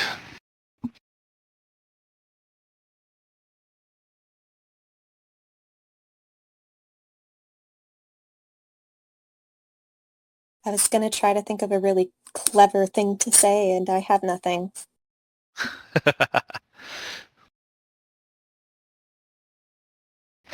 That's fine. Honestly, I think that the spell classifications would still be useful. But I know that myself and those who think that are in the minority, apparently.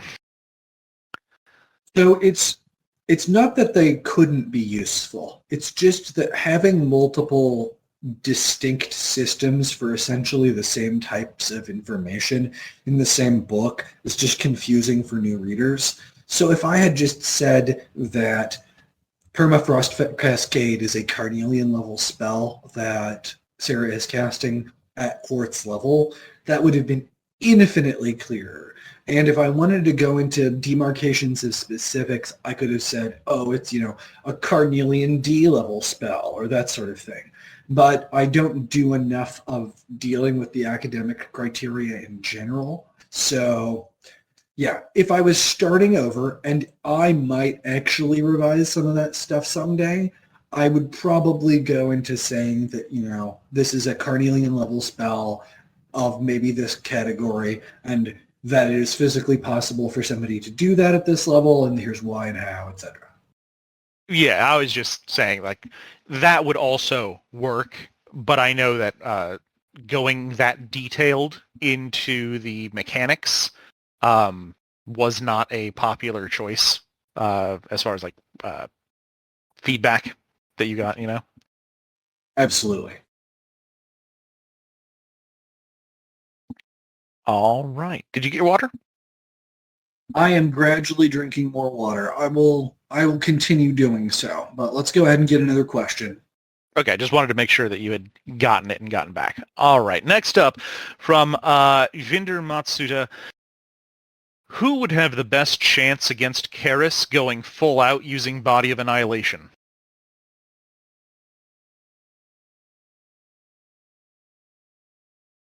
Somebody at Worldmaker level. With Karis using Body of Annihilation, yeah, unless you're Worldmaker level, you're probably in a lot of trouble. From L Scholar, is it possible to rebuild body essence after overuse, and what would be the easiest way? I'm not sure what exactly you mean in terms of body essence. If you're talking the about the question is definitely referencing if you have damaged your biology from overusing Dominion sorcery, how could you correct that? Depends on how severe it is. So for a case like Jonan losing an eye, he's pretty much done in terms of that eye.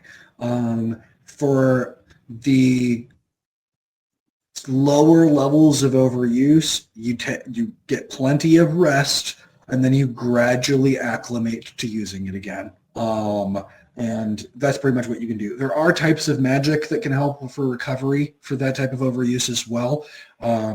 There are specific types of spells that can be designed for that. Typically, they are utilizing things like spirit sorcery, memory sorcery, and shade sorcery.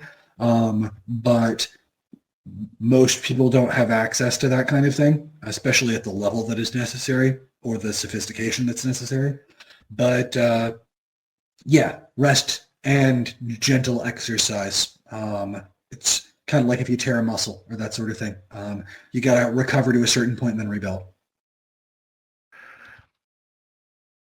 From Elfie, you mentioned that a lot of your characters have nightmares.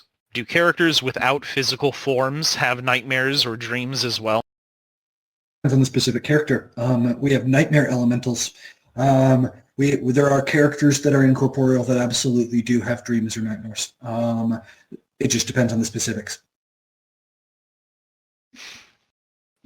From Lav, Tiny Talion wants to know, if Karis could have a pet, what pet would he have? Karis would be very, very bad at dealing with pets. So the best answer to that would probably be he would deal better with a pseudo pet that is more like a partner of some kind, that is capable of taking care of themselves to some degree, like a little, a baby dragon or a fairy or something like that, that would be, you probably wouldn't want to call somebody like that a pet because that's a person at that point. But Karis would not be good at dealing with pets in general. From Jeff McJunkin, is the overlap between mana types on 2 attunements strictly a power/ease enhancement to the shared mana type, or is it also a unique function each attunement has?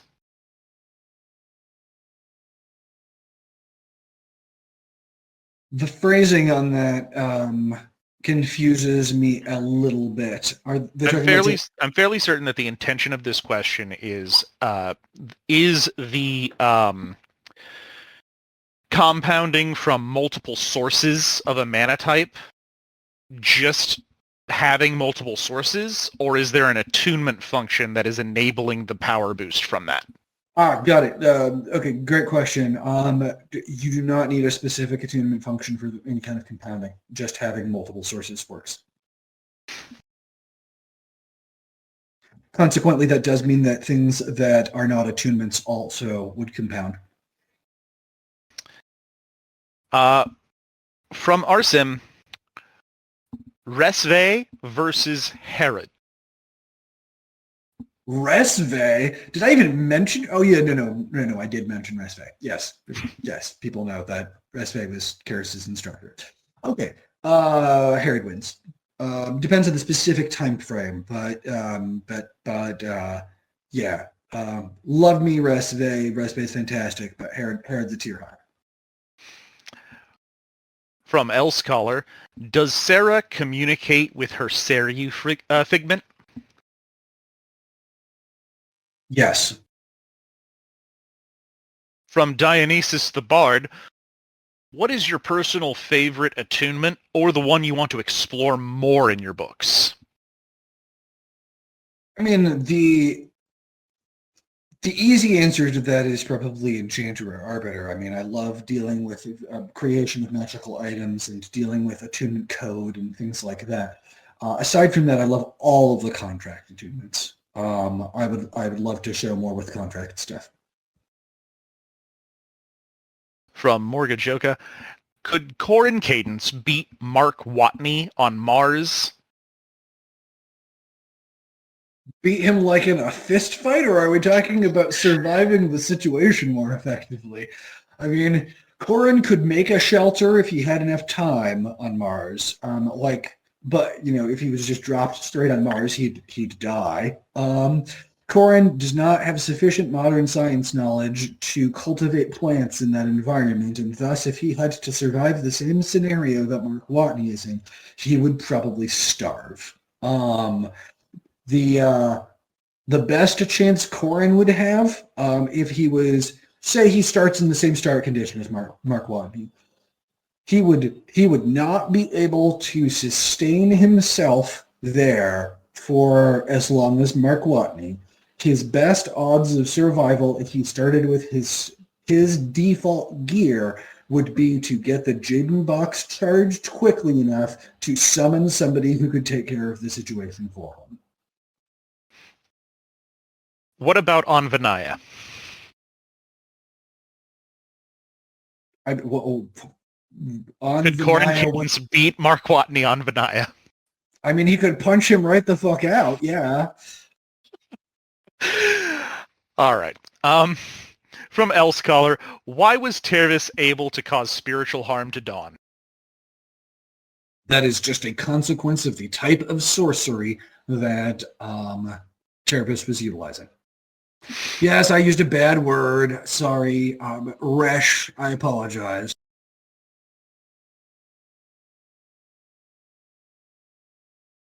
From Sterling, Sheridan is cool. Does Sheridan bake pastries, cakes, cookies, or confections? Sorry, repeat. I was distracted by chat. Sheridan is cool. Does Sheridan bake pastries, cakes, cookies, or confections? Sure, yes. From Arsim, is there any mechanical difference between Caldwinian and Mithralian alchemy? Mostly in terms of what resources are available and what types of sorcery can be used to support it. The presence of what continent they're on does not strongly affect the results. I'm not going to say it doesn't affect it at all, but it is not a major factor.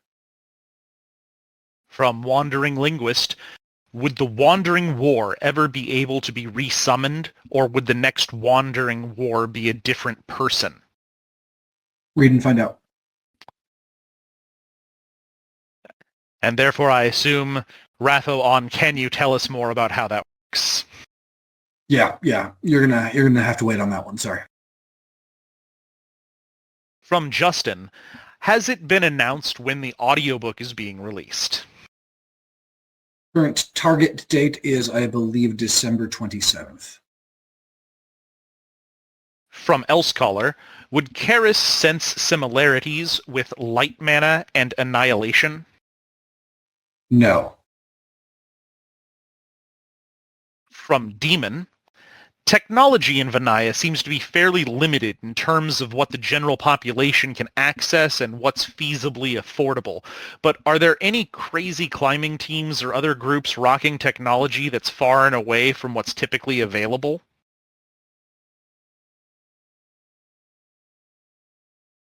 Depends on how you define far and away, but there are a lot of things that would be equivalent to experimental early 1900s level tech. So for example, there might be some crazy team that has radios. That is physically possible.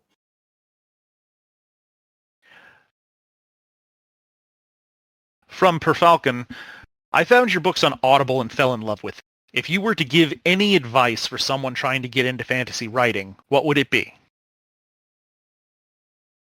This is trite and has been said a million times, but read in your subgenre. Read a lot. And from that point, try to examine the things that you like and dislike within the individual books that you're reading. And then I would also say go watch Brandon Sanderson's classes. From Ghost, what dominion would Ayara have the most difficulty surviving on? I'm not going to answer that question. From Dionysus the Bard, will the romance between Jin and Corrin continue or develop more in this new book and the following books? Sort of. Jin is a character in this book. I would not characterize this series as being heavily romantically focused in general. The relationship between Jin and Corrin has some screen time in this book, but it is not a major focus. I would also not expect that any of my characters, Corrin or otherwise, is going to have healthy or functional romantic relationships in general. This is just an element of how I write. I will say that it does not reflect my real-world romantic inclinations or anything like that. I'm not bashing any of my former or current partners. I just don't tend to write functional romantic relationships in general. I prefer for characters to have arcs, and a lot of that is that first relationships rarely work out, especially when you're a teenager like Corrin. So just bear that in mind. There are seeds of romance for Corrin and other characters as well. Whether or not you will like that or not is up to you as a reader. Yeah, I'm not going to say anything definitive on where things are going to go with Jin in the long run, but there is not a lot of heavy romantic content in this book, but there is Jin and Corrin having stuff in this book. From Sterling, does Ayara like chocolate chip cookies?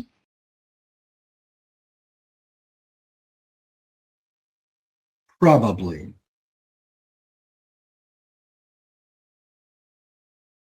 From Arsim, which knife is Rin's favorite? You can't pick favorites. That wouldn't be fair. Rin has a lot of favorite knives. That's almost like Lars has favorite customers. What if one of them gets jealous? That has happened, but we'll go into that in the future. From Lav, if I find if a Vacas got a hold of Dawn and stole her power, what would happen to her spirit?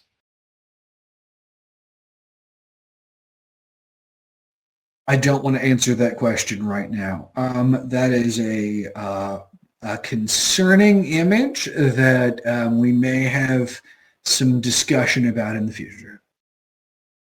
From Toast, do you plan to go back to the 10 Easy Steps world? A really good question. It would depend on if Audible asks me to, or if I get a strong enough inclination toward writing that I approach them directly. But that's an unusual case where it is Audible that came to me and asked me to write something rather than me doing something just purely on my own impetus. At this point, I have so much work to do on my main book universe that I cannot imagine wanting to add more books to my agenda anytime in the immediate future in other settings. It's much faster to write a 10 Easy Steps book or a Death Game Quality Assurance or that sort of thing than another book, but I'm just so far behind where I want to be in terms of Arcane Ascension and Weapons and Wielders and all that, that I probably am going to be focused on those books for the immediate future.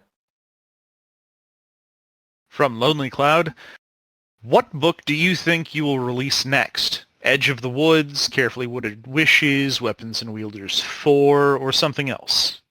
It's a really good question. So in terms of what is most likely, it is probably Edge of the Woods. I am hesitant to do that because releasing a new series right now, when I've already got a bunch of other ongoing series, that's bifurcating my reader base, and it is also going to make some people very obviously salty that I am focusing on writing new series when I could be finishing Arcane Ascension, etc.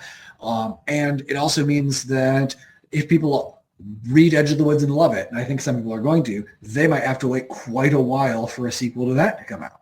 So it puts some of my readers in a bad position, and it may not be the best strategy, but I might do it anyway because I'm enjoying writing it, and I think that it contributes enough to the overall understanding of the universe for my key readers that it would be useful for people to have that information. So I don't know. I'm torn on it. I might actually just finish it and sit on it, but I might just release it. I don't know. From Chaotic, what advice do you have for people that want to world build on their own worlds for tabletop RPGs, novels, etc.? Yeah, try it out with other people. Bounce ideas off of others. You will get more out of your world building if you have a testing board of some kind. For me, that was tabletop games and LARPs. It is a great way to explore what the interactions are between things in your setting and the things that you might have left out that should be obvious. If you are starting to run a game in a setting and people start asking a bunch of questions, that gives you ways to fill in those details before you write a book. If you don't have the ability to run a tabletop game or something, that's perfectly fine. Most authors don't. But you can easily just ask a friend or something like that, or find an online community that discusses these types of things, like our fantasy writers or that sort of thing, and get other people to explore it with you that way. So I would suggest that. I would also suggest just do lots and lots of reading about what's already out there and that sort of thing. From Elscholar, what was Haruka Saito's set of attunements / crystal marks? Hierophant, definitely. Beyond that, I don't know. I don't have it in front of me. So I can't give you a definitive answer to that. Probably something compounding with Hierophant. So likely a light composite, like a Spirit Dominion mark or something along those lines, or a Purity Dominion mark, something along those lines. I'm going to take a break for a moment because I can tell my voice is getting ridiculously hoarse again. So give me a couple minutes for my voice to rest. All right.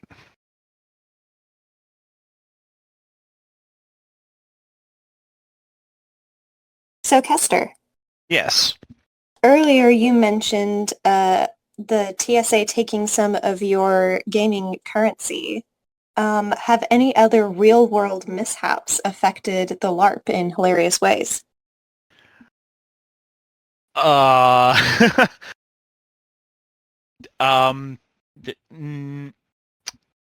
let's see. I can't remember if it was a Vinaya game, but I do remember being at a LARP where 3 drunk college students stumbled their way into the park area and like they bumbled their way through the underbrush into an area with 3 people dressed in undead makeup with weapons, and the people with the LARP thought that this may be players for them to jump, and Oh, and the 3 people that were coming in, it was dark in the middle of the night and they didn't know what the hell was happening, and they freaked out, panicked, ran, and 2 of them pushed down the 3rd one and ran away. well, they should be their friends were. Yeah, right. But they did actually show back up the next day after figuring out what had happened, and NPC for us for a little bit. Oh, that's cool. That was funny. There was a nightmarish one. We had another LARP that we were playing in that was more of a modern day LARP. That Reika was a game master for. But it was more modern day LARP, so we had people dressed in like people had flak jackets on, and we were using Nerf weaponry and stuff for things. And somebody saw us from quite the distance away and panicked and called the police. And it was a terrifying moment where there was law enforcement snipers surrounding us, pointing guns at us. Oh my god! And the LARP had to stop, and we all had to drop our props and like get on the ground, while a member of the LARP that was a law enforcement officer like interfaced and cleared things up. I'm so glad that there was a law enforcement officer in your group. That is terrifying. It is, yes. It was very terrifying. Oh, goodness. At least it makes for interesting stories. It does. It does.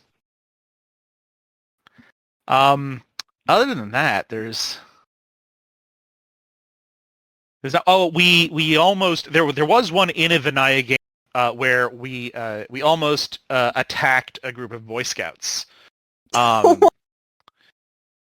Because we were in the middle of a siege, and in the middle of the night, we saw light off like a bit of ways. And so we had some people stealth up and like try to figure out what's going on. They're sneaking through like from tree to tree, and they get close enough. And they come back and they report back to us that what's going on over there is there's a group of people in a circle with candles. And they're like kind of chanting something, it sounds like, low. Oh, no. I think there's a ritual going on. We need to stop that before it finishes, because we don't know what it's going to do, but it's probably bad because the people doing it aren't one of ours. So the entire PC base mobilized and just went after this ritual, and it turns out that it was some sort of Boy Scout pledge ritual thing that was going on. I can give some insight on that, actually. That was a Order of the Arrow initiation for all my OA people who are in here. And for those people who are Boy Scouts who are familiar with the OA, it involves a vow of silence during the initiation process. So they almost ambushed a group of people who could not speak in response, or they would have broken their Order of the Arrow initiation rites. So that would have been really funny. But fortunately, people did realize that they were almost ambushing a group of Boy Scouts and did not actually do that. Narrowly averted ambushing the Boy Scouts. Very funny. Now, I'm sure it would have been okay because the Boy Scouts knew that we were at the campsite and everybody would have had a good laugh about it. But yeah. Good times. All right. So, from imagination, which idea came first? Arcane Ascension or War of Broken Mirrors? Oh, War of Broken Mirrors. Arcane Ascension was years later. Arcane Ascension is basically I need to put Karis somewhere so he's not on the continent of Mithralis. And here's another continent that I haven't done a lot with yet. It's not even the first book I wrote for that purpose. I wrote an entire alternate book prior to even the War of Broken Mirrors that was a Karis washes up on the shore of Tyrrhenia. From there, there's an entire book where Karis would have been on a different continent and rather than being on Calvin.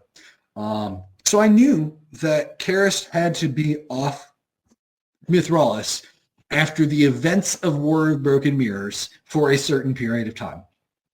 But Arcane Ascension, no, that was always there to fill a gap where Karis couldn't be on Mithralis. From Sterling, has Mr. Eviscerator ever eaten the heart of a Hydra? Yes. From Dreamer, what was Edria Fang's set of attunements? I don't have that in front of me. I think Edria Fang had 3 attunements rather than the full 6 that Edria Song has. It was either 3 or 4. And I don't have the list in front of me. From Elscaller, is there a way to restore someone's soul after using a spirit art? It is physically possible, but extraordinarily difficult. There are a couple different types of spirits arts here. There are spirit arts that permanently burn part of the soul away, like that's your limit break, desperation move kind of stuff. And then there's just standard issue Artinian spirit arts that do not do that. They draw from your dedication, and that amount of you recovers normally over time, as long as you do not overdo it the same way that you could overdo it with an attunement or Dominion Sorcery. So those will probably have completely different names at some point. But what you're talking about is more of the limit break style thing that does permanent damage in exchange for powerful stuff. Yes, that's repairable technically in the same way that, yes, there are technically ways that you can bring back dead characters, but you probably don't want to try. Not easy, and consequences for messing with that, generally speaking, unless you're real strong. From Sterling, are you hydrated? I'm trying. Okay. So from a technical have I been drinking water standpoint, absolutely. I've gone through 4 water bottles today, and I have 2 more in front of me. My voice is still getting scratchy regardless, so I probably will not be able to do this chat for as long as I usually do. But yes, I am drinking water. From Chaotic, what other genres or other formats, comics, webcomics, etc., would you like to see your world and universe expanded into? Oh, I mean, I would certainly love to get anime or live action television and movies like we were discussing earlier. I would love to get video games. I would love to get a tabletop game released, board games, all that fun stuff. Really, like, I would love to explore a variety of different formats. As for other genres within the setting, I would love to do some gothic horror stuff at some point, something that's more Castlevania or Ravenloft-ish. I've already, teased that with things like The Pale King, and I might do some more serious exploration of that at some point. Maybe do some more like slice of life cozy fantasy at some point. I might do more direct heist fiction at some point. I might do more superhero-ish stuff at some point. So yeah, lots of stuff to explore. I mean, for your classic horror, like Castlevania style stuff, that's like mainland Tyrrhenia. Those people are creepy as hell. Yeah, you definitely have some of that stuff in the Tyranian book that I wrote and did not publish. But in terms of published content, I would need to do something new because I don't think I'll ever actually publish that book. It's also likely that I'll redo some of the Tyrania stuff, but we'll see. But also, what about for forms of media? What about like Thunderbolt style puppet stuff? I mean, I love Thunderbolt Fantasy. I would be thrilled to see something like that, but that is so much more niche. There are only a couple of companies doing that kind of thing that I'm aware of, and I have no idea what that would entail. But super interesting. All right. Next up, we have Elsecaller. What is the Necromancer unique function?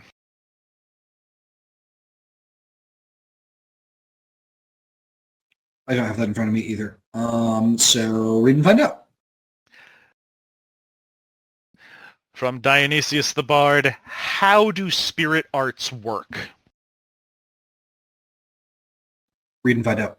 Sorry. The spirit arts are, you'll get lots of that in the Rin Jaden book. From Thanatos, are there any plans for merchandise? Yeah, in fact, there's already some merch available. The Podium Audio Store has some Weapons and Wielder stuff that corresponded with the audiobook release of Soulbrand. So you can go get some Soulbrand merch already. I am trying to get more for Arcane Ascension 4's release. So hopefully we'll get some posters and things like that for Arcane Ascension 4, t-shirts, etc. And then I've also tried reaching out to a couple sword makers to see if we can get some official merch for swords at some point. Podium has my merch rights, so everything has to flow through them, but they've been open to the idea. So long term, I would love to get things like swords, shield sigils, dueling canes, things like that we can have. From Ghost, does Vellum know where the Spider Spire is? Depends on what point in the timeline we're talking about.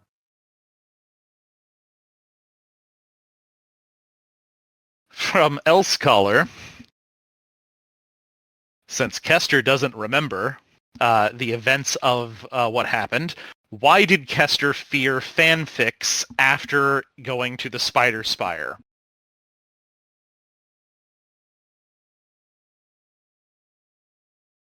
There was an event related to one of the Dragon's Damsels books that I will not elaborate on here because it is physically possible that this could end up getting written up at some point in the future. But terrifying Dragon's Damsel fanfiction. I would like to clarify, Kester does not fear fanfiction. Kester has a distaste for fanfiction authors that he doesn't know where it came from. Hilarious. He didn't have any opinion about fanfiction authors, and then suddenly he did. From Chaotic, is there a general piece of fandom knowledge that you've seen that is very incorrect, but you can't or won't correct? There have been a few over time, but I am hoping that as the series progresses, I will just be able to clarify that in future books.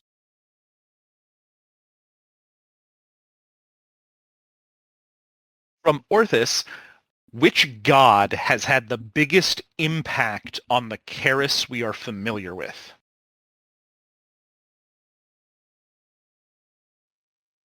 Valian.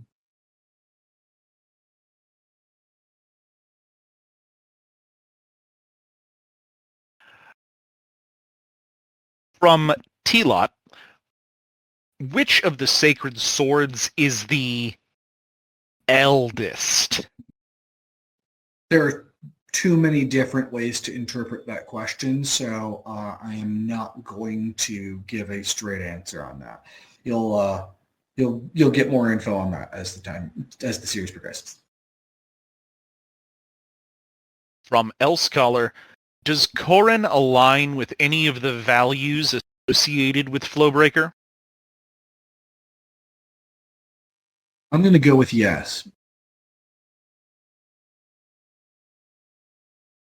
From Demon, there are a number of sources of power that we hear about in books, from Mithralian gods, the elemental temples and shrines, the spires, the authority in Artenia. Are there any other notable major sources of power in the world? Yes, you can generally expect that there will be at least one type of power source per continent. From Coltex, are there other sacred swords, spears, or other weapons to cover the other 6 main mana types? Yes. From Sterling, are there any pipe organs in the Vinayaverse, and which characters that we know have an organ? I'm going to go with the Pale King. That seems appropriate. From Dionysius the Bard, whose spirit makes up the sacred swords? Were they all their own spirit, or a piece of another being that just developed? You will have to read more Weapons and Wielders to get answers to that. That is huge spoilers. From Rob, any chance in seeing a sequel to How to Defeat a Demon King in 10 Easy Steps? Maybe someday. I addressed this a little bit earlier on, but maybe unlikely in the near future. From Ace of Hearts, if any of your series was adapted by Hollywood, who would you like to have as actor-character pairs? It's still hard. A lot of people say Henry Cavill for Karis, but I actually think Henry Cavill looks more like Tervis. He's got a good Tervis build.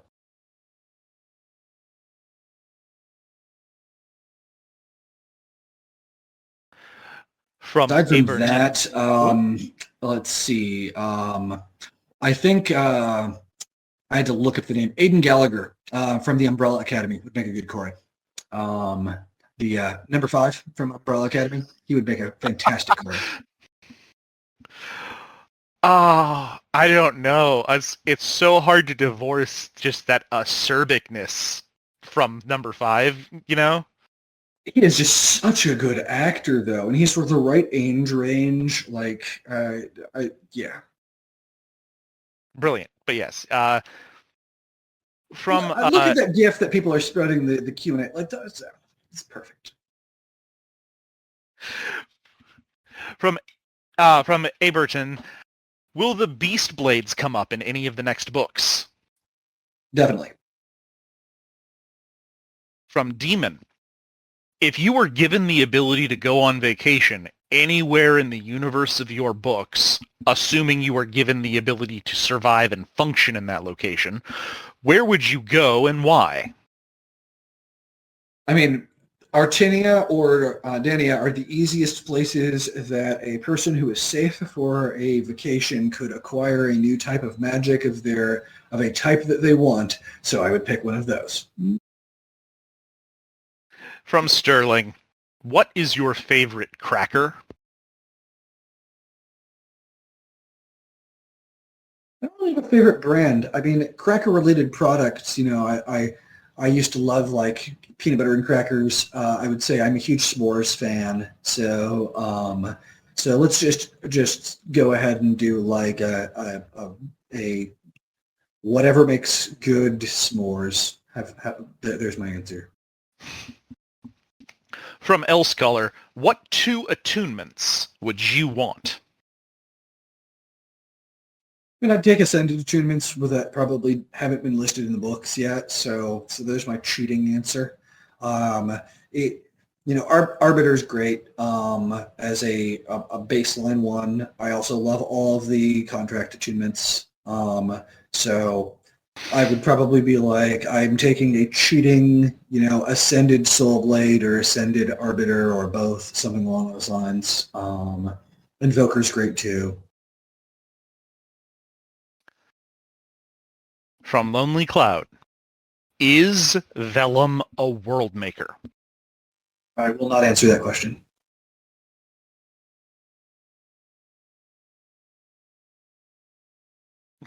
From Krita, am I finally free from my NDA? No. I think that your NDA, if you have an NDA, is probably related to a third party that you've been working with that I don't know the terms of service of that. So if you want to talk about the thing that is in the end of AA4 that you were involved with, I don't know what extent you can talk about that. Obviously, you can talk about its existence now and, to some degree, your involvement with it, but that's between you and that company to some degree. So, maybe. Yeah. Honestly, I would say maybe even give it a week before you start discussing, just so that people can get the book and then flip to the back to see what this thing is.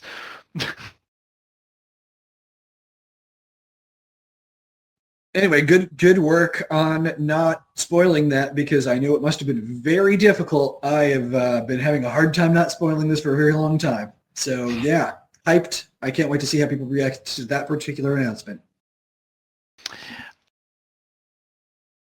Also, thank you for being involved with that. You did amazing work. From Dionysus the Bard, is Vellum a god or something greater?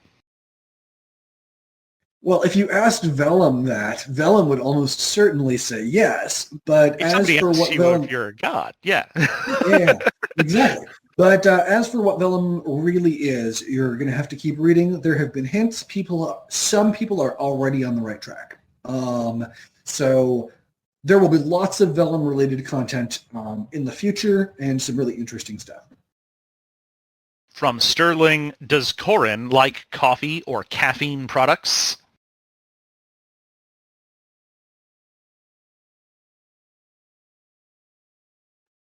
I think I've shown Corin drinking tea. I do not have a strong impression of Corin's preference for coffee.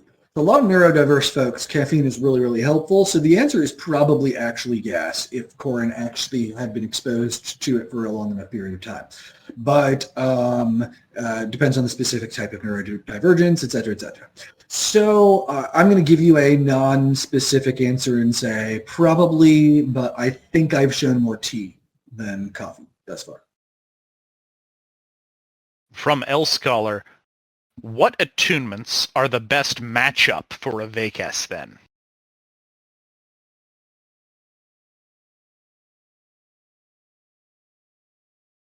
It really strongly depends on the Vacas.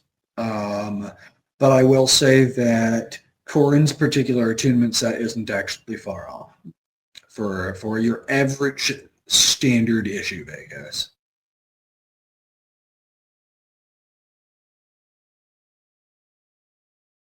From Demon, dun dun dun, magical item of the indeterminate time frame time. What's one cool magical item from your book universe that isn't likely to appear in the books, but you find super cool? A young Blackstone assassin once pulled a heist to steal an arrow from a bow from one of the original world makers. That story will probably never happen on screen, but it is a fun little heist story that I wrote many, many years ago. and that bow and arrow may or may not actually show up on screen someday.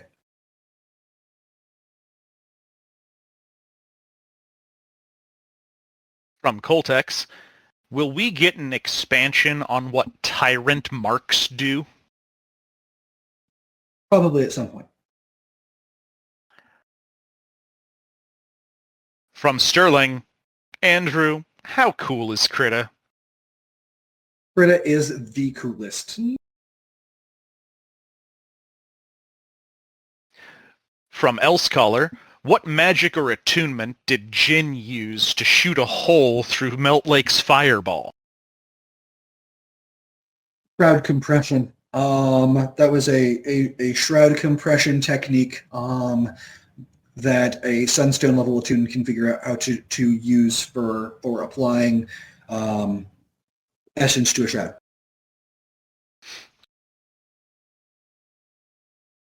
Stupid Jin stealing all my secrets. Sorry. I think Jen actually did that before you played Caster. Trying to think. I think Maybe. that you started playing Caster after AA2 was written. I think I ran the AA LARP around the time that Six Sacred Swords came out, which was after AA2. Well, I came up with it independently. You sure did. From Lav, Fishiel asks, do the Vaykas have a limit to how much mana they can steal? And also, could an item be created that regenerates mana at a fast enough rate to allow someone to continually fight a Vaykas? I'm going to go with read and find out on the first one. And as for the second one, I will say that is hypothetically possible, but it would depend on the specific Vaykas in question. And there would need to be extreme circumstances for it to be physically possible. From Wormy, will we ever see Velis Jeldin again? Yes. From Arsim, how long would the effects of Karis's enhancement elixirs last on Mara? The enhancement elixirs are more of a how long does it take to digest them and get their benefit. And that happened pretty quickly. The enhancement elixirs are not a long duration bonus. They're basically just once you process them, it increases your safety capacity. The specific mechanics of how that work we will probably explore once Corin actually starts looking into alchemy more. From Elsecaller, is there a limit to how many Vaykas can exist at once? Read and find out. From Ghost, what is an attunement that you would be disappointed to get? None of them really. I mean, I would take magic power. Thanks. There are certain ones that wouldn't fit my personality as well as others, but they're all supposed to be cool. They just have different applications. Oh my god, it never ends. From Elsecaller, does Kester's redacted attunement provide Constellations mana before Citrine? I don't have that document in front of me. I don't think so.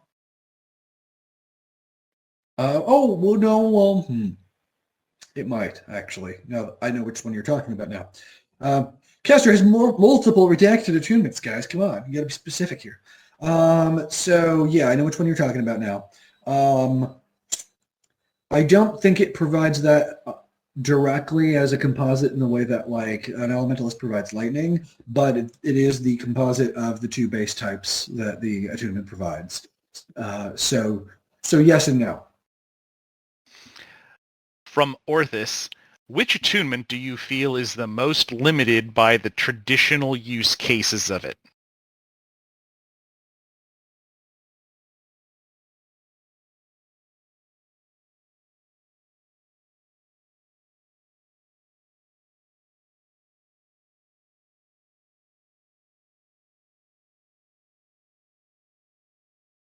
There's an argument to be made for many of them because the cultures that are surrounding them are so combat focused that they tend to ignore a lot of applications. But I would say Mender is a really good one because Mender has the ability to generate wood mana, and almost nobody uses it for that purpose. So there's a lot that can be done in terms of like crops and herbs and alchemy and things like that with the Mender attunement that is ignored in favor of being a really strong healer.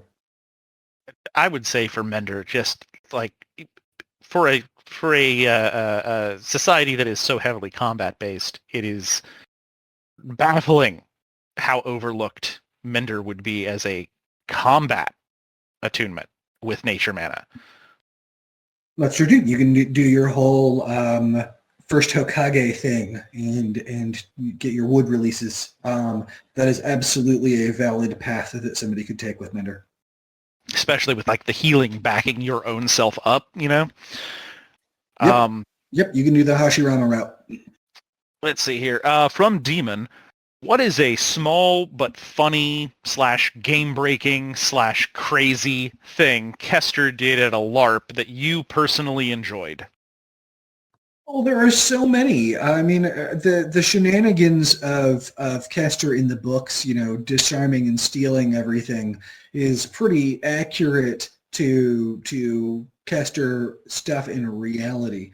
I think Kester has told this story before, but Kester as Jace, being strapped naked to a chair and somehow convincing like a prince of the Fae that he is being completely honest, but also simultaneously some sort of entity of lies. That was a absolutely ridiculous scene and hilarious. So Kester tells that story a lot better than I do, but convincing entities like Fae, like reshaping their entire concept of reality in a conversation, that was fun. That was just a ridiculous series of dominoes that fell that were not meant to touch. Well, it tends to happen a lot in these games. I will also call out Kester walking into a room that is like filled with and this is Jace again, Kester as Jace, that is filled with all this apparatus for an ancient artifact that has all these runes written on it. Kester not actually understanding what any of the runes are, but winging it and convincing somebody in the tower that he knows exactly how this artifact functions, and just fiddling with these runes and being like, oh yeah, you put this here and this and there. And it was so close to being absolutely accurate that it was just mind-boggling to me as a game master, because this was just absolute nonsense, like complete lies, but winging it in so close to a correct fashion that it was just absolutely hilarious. And Kester was able to sell it because the demonstrations appeared to work as intended. So yeah, that was very fun. That was a very that was a fun day. I really enjoyed that scene as well. I'm glad that it was entertaining for you. Absolutely. Next up from Guilty, is it just me or does Ro kind of sound like Owen Wilson? Really? I don't think I've ever heard that one before. Fascinating. From Sterling, Ro, are you Owen Wilson? As far as I'm aware, I am not Owen Wilson. From L Scholar, do Guardians have an unlockable mana type before Citrine that is not Earth mana?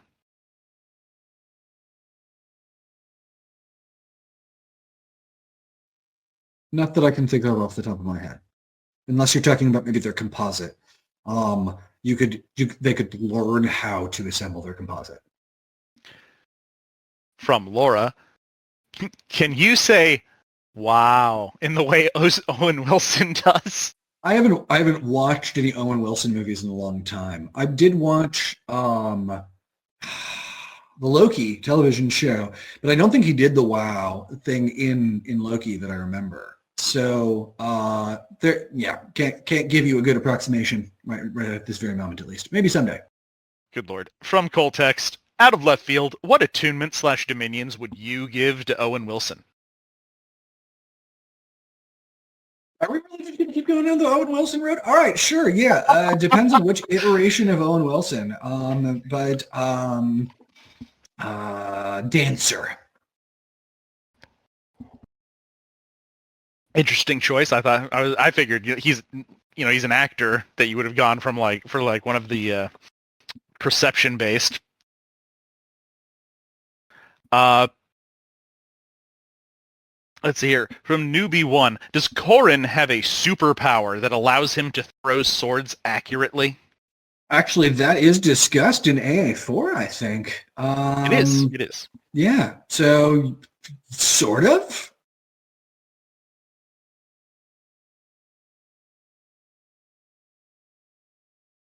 From Duke Tersail, how do you pick the authors who will or may write extended universe books with you? That's a good question. I basically look at what they're already writing and see whether or not I feel like that style is a good fit. And then I talk to them and set expectations and see if we can work together. From Elscholar, could a contract with an Arcane allow you to gain the ability to gain memories and powers with eyes? You'd have to have a very specialized form of contract for that, but it is theoretically possible. Hella creepy, though. From Solumbum, will Corrin get an artificial attunement? Maybe. From Demon, what cursed things have come out of the community, aka Andrew Rowo, do you know about, and how does that make you feel? Also, I am sorry. I mean, arm babies. Come on, let's be Arm honest. baby is pretty bad. Yeah, and I think I'm just going to leave this at that. And I'm also going to take another brief break and let my voice rest for another moment. I'll be back. Okay.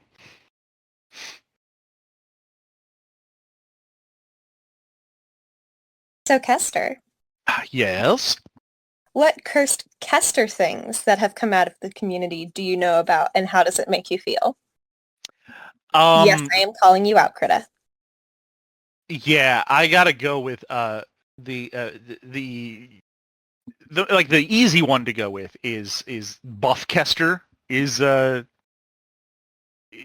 disturbing looking. But as far as the most cursed, I have to go with the Tiny Hat Kester. Tiny hat.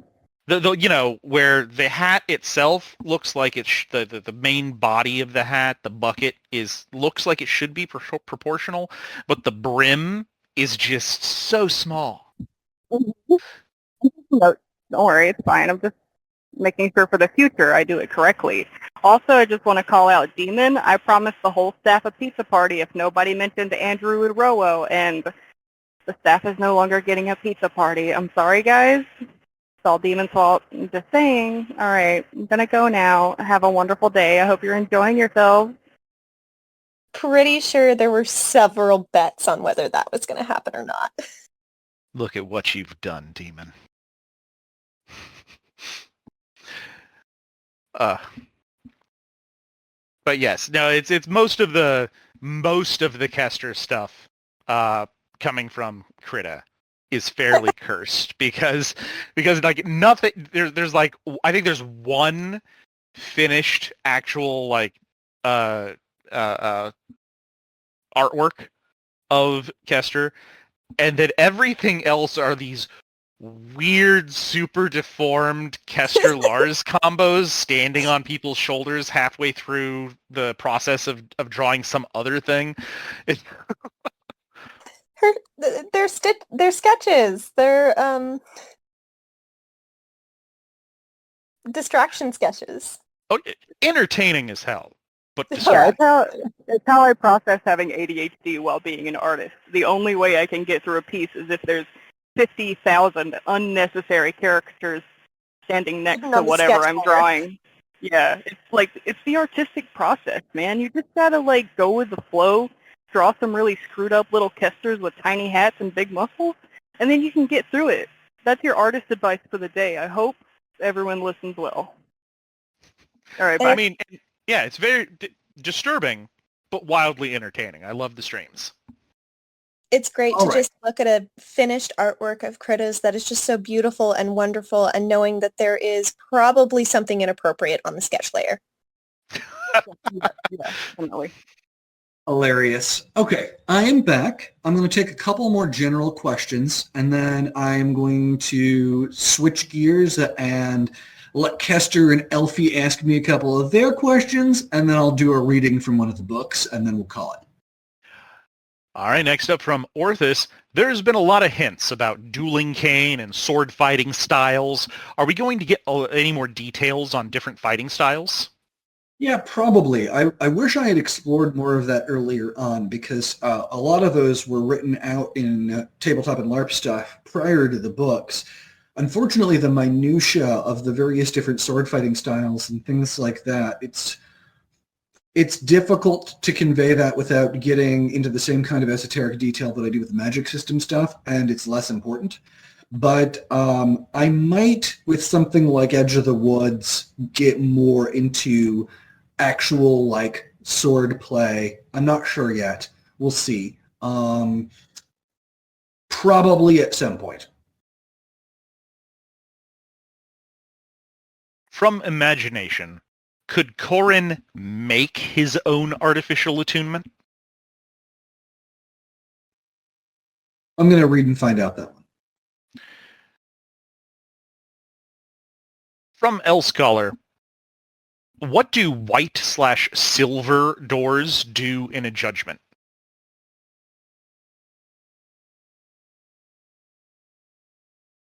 That is going to be circumstantial, and there are multiple reasons why they might be there.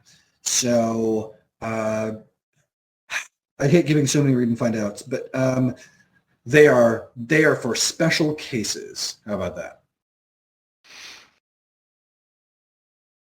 All right. From Race Nizar, are there any attunements that have functions no one knows how to use?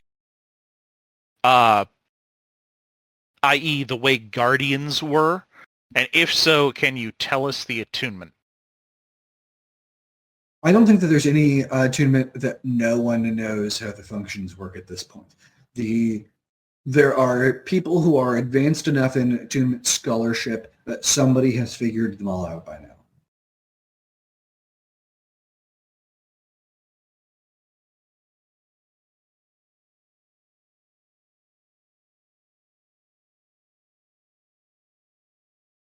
From Elscholar, what is required to make an artifact besides knowledge of how to do so? Like specific manas or techniques? Depends on what your goal is, but the definition of artifact varies heavily from culture to culture. The most traditional definition overlaps very heavily with spirit bonding items, in which case you're going to need spirit sorcery, you're going to need the ability to create a spirit for the object, and you are going to need an object that is capable of holding up through the kind of bonding process. Your average spirit bonding item is not necessarily going to qualify as an artifact to a lot of people, but that is kind of the foundation there. Spirit sorcery is the main thing you need. From Sterling, apples or eclairs? That's a kind of a esoteric distinction there, but probably apples. From Elscholar, what do you think of the amount of war crime spells this server develops? That's what most people in the setting are going to be doing with it too. So you are representative of the population of Valia.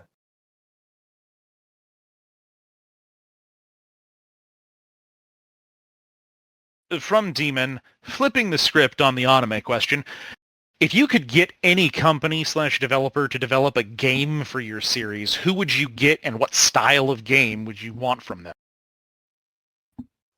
In terms of style, it would really depend on which character or series it's focusing on, but I would want to get a narrative-heavy company. So it would probably end up wanting to be somebody like, Obsidian, BioWare, CD Projekt Red, that sort of thing. The ones that do narrative-heavy RPGs. Supergiant, if I was going to go with an indie company. Their games are all phenomenal. As for style, I think party RPG type of thing, like a Dragon Age kind of game, would be appropriate for something like Arcane Ascension. For something like Weapons and Wielders, it would probably be more of an open world action RPG. You'd probably get something that feels more like a Breath of the Wild or a Genshin Impact or a Witcher 3 kind of a deal. War of Broken Mirrors would probably translate best in another party RPG format, but maybe I'd go more isometric or something like that, more like a Pillars of Eternity style game or that sort of thing. From Elscholar, what would be the closest thing to a Dracolich in the Vinayaverse? Read and find out. From Justin, on your blog, you have recommended a couple time loop series recently. Have you considered writing a time loop story? Perhaps I have. From Vinder Matsuta, will there be a book set in Artenia? Yeah. Carefully Worded Wishes, which is Rin's book, will be in Artenia. From Dionysus the Bard, will Corin / other members of the group reach Sunstone in AA4? I'm not going to answer that. It's too much of a spoiler. But keep reading. You'll find out very soon. And I'm going to take 3 more general questions, and then I'm going to make you and Alfie ask you questions. All right. From Demon, if you were isekai'd to Vinaya, who / what do you fear running into the most, and how would you avoid them?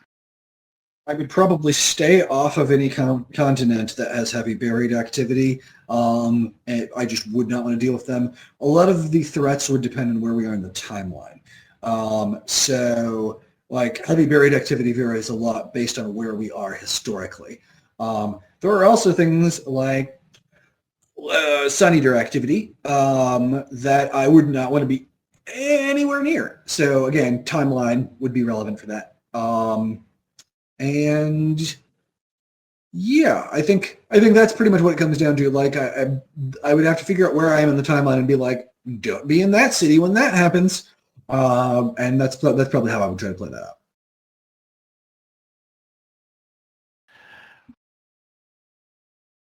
Sterling, I'm sorry. I'm going to be skipping your questions so that we can get more focused questions for the last couple.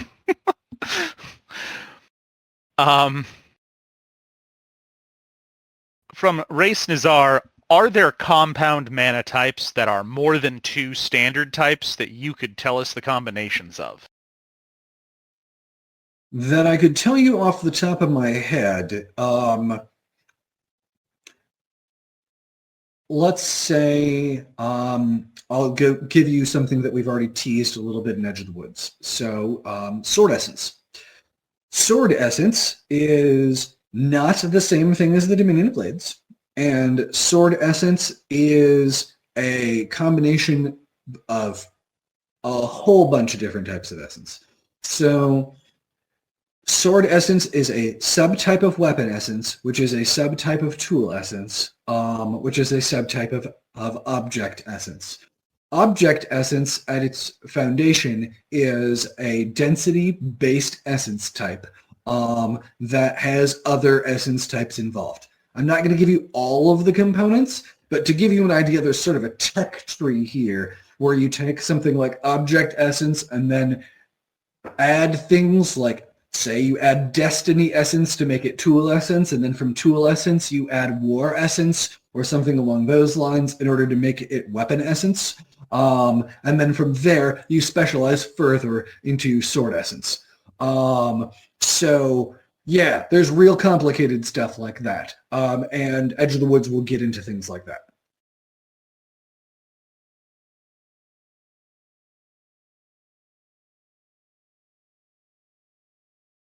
From Else Caller, what is the dancer unique function?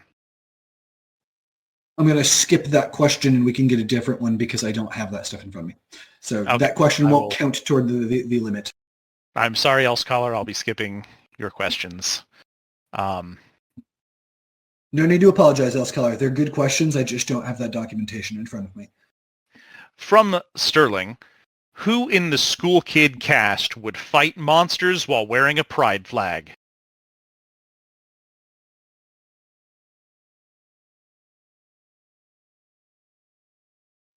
I'm gonna. Wow, that doesn't count as a school kid. I'm gonna say that a lot of them would, but Jin's the obvious answer. But as for people in the setting, that would be like very strongly representing that. I would say Denny is a great example.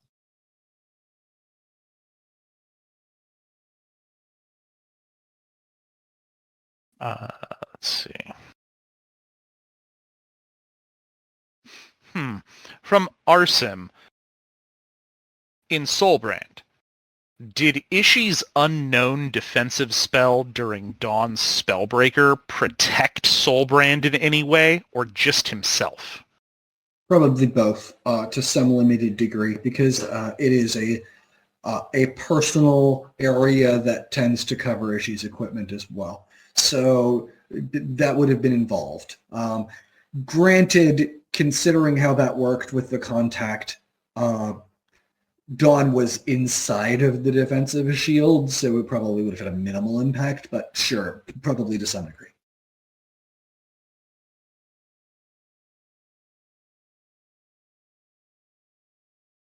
And I think that's it for our questions from the audience. That would be 3, I believe. All right. So, Castor, Alfie, do you guys have any quick questions for me? I'm going gonna to give you a chance since you are. I will just so just for me, my question is: would you be willing to read in this forum just the first line of the blurb that you sent for the end of the campaign we finished? Yeah. Because that is one hell of a line. Okay. This might be a book at some point. And that line is, once upon a time, 6 children died until they lived.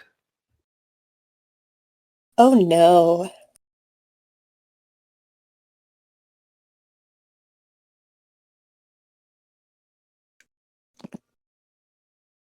Well, now I have tons of questions, but they're all going to be Rathos, so... So good. Oh, God. Thank you. I'm glad you liked the line. Well, go ahead, Elfie. Ask a question. What? Go ahead, ask a question. Krita wants to ask, can we make a dating sim?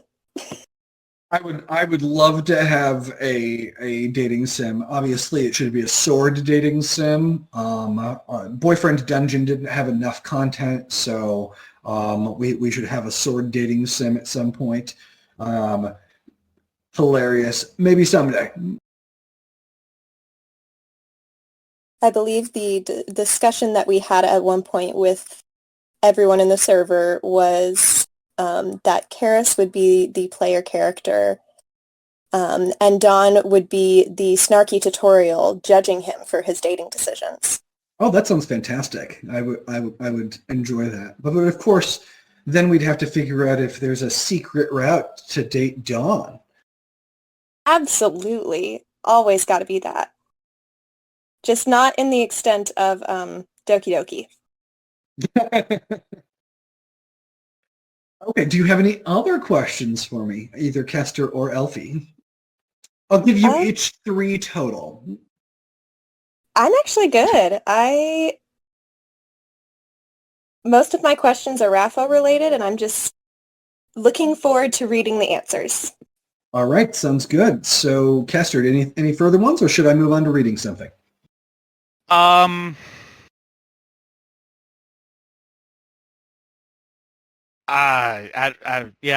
may just want to move on to reading something because, like, any question that I have would be too spoilery. Because I would be operating on knowledge that's ahead of what other people know, and so anything that I would anything that needs to be asked, I feel would be something that somebody else would have asked in the queue of questions. So should I read the beginning of AA4, or should I read the beginning of a different book? Ooh. Real people are typing. Let's just scroll down to the bottom here. What are people saying? Jump to present. Oh, I didn't know that button existed. That's so useful. Wow, people are all over the place. Too. Somebody particularly enterprising suggested AA5. I do have the beginning of that book, but I am not reading it for you right now. Yeah, that would mess people up. Oh man, that would be a very bad idea. I think it's pretty evenly split between Stab 2 and AA4. Oh, as much as I would love to read you Stab 2, I think I'm going to have to read AA4 in that. This chat could not handle the beginning of Stab 2. Too much stabbing. We couldn't handle it. All right, I will read a section of this. I'm not going to go too far because I know some people are going to be not wanting to read it. If you do not want to hear this right now, you should probably drop out of chat. We'll go ahead and give people some time to bail before this happens. Yeah, I'll give people a couple seconds. I'm going to drink a little bit more water, and then I will read a bit. For the Solaris bedtime story. Yeah, decent. I'm not on Minecraft at the moment. Why would you murder me? Keep in mind, by the way, that I am not a professional narrator, and so this will not be Nick Podell quality, but I will do what I can.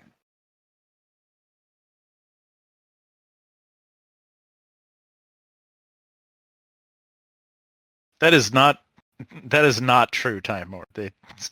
Decent could easily kill my character in Minecraft. I think I've given people ample time to flee, so I'm going to begin reading this chapter. So, Arcane Ascension Book 4, Chapter 1. Draw Your Sword. Corin Cadence's Perspective. I'd known that seeing my father again was going to be difficult.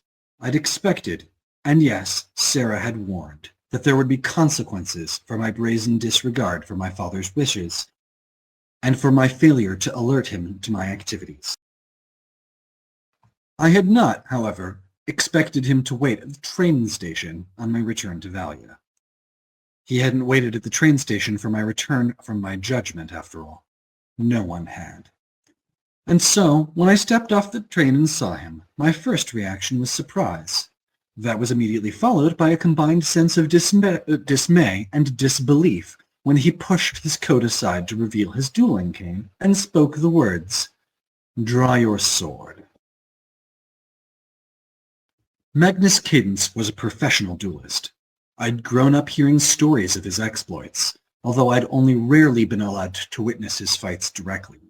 He was a citrine level shaper, but I didn't know precisely how deep into citrine level he was. Even if I assumed he was at the absolute bottom of citrine, which I deemed unlikely given his obsession with training, he was still vastly more powerful than I was, and more experienced at personal combat. Equipment may have done something to compensate for that, if he'd shown up without any items of his own. As it was, however, I noted that he was wearing multiple potentially magical items, a crown, a rune-etched belt, and a silver-threaded overcoat. These were parts of his full dueling regalia, which I had seen him wear only on a handful of occasions. I had some ideas on how they worked, but at that moment, a detailed threat assessment wasn't on my mind. Instead, my reaction was simple. What? You heard me, boy. He didn't sneer or snarl like a caricature of a villain you might picture when thinking about a father challenging his son to a duel. Instead, he simply sounded disappointed, resigned. After a beat, he clarified, "You have disrespected me for the last time." Fortunately or unfortunately, that brief pause was enough for me to get a hint of my bearings back. You think so? We've barely started chatting, and I think I'll have a number of opportunities for more disrespect. Corin! Sarah stepped up next to me. Not here. Her speech reminded me that we weren't alone. Patrick and Mara had just stepped off the train as well, and I knew Cecily wasn't far behind. Karis had been stopped by immigration security on the train and was still dealing with paperwork, but I didn't anticipate that taking him much longer. Pardon me, somebody at the door. I will be back in a moment. So, brief pause.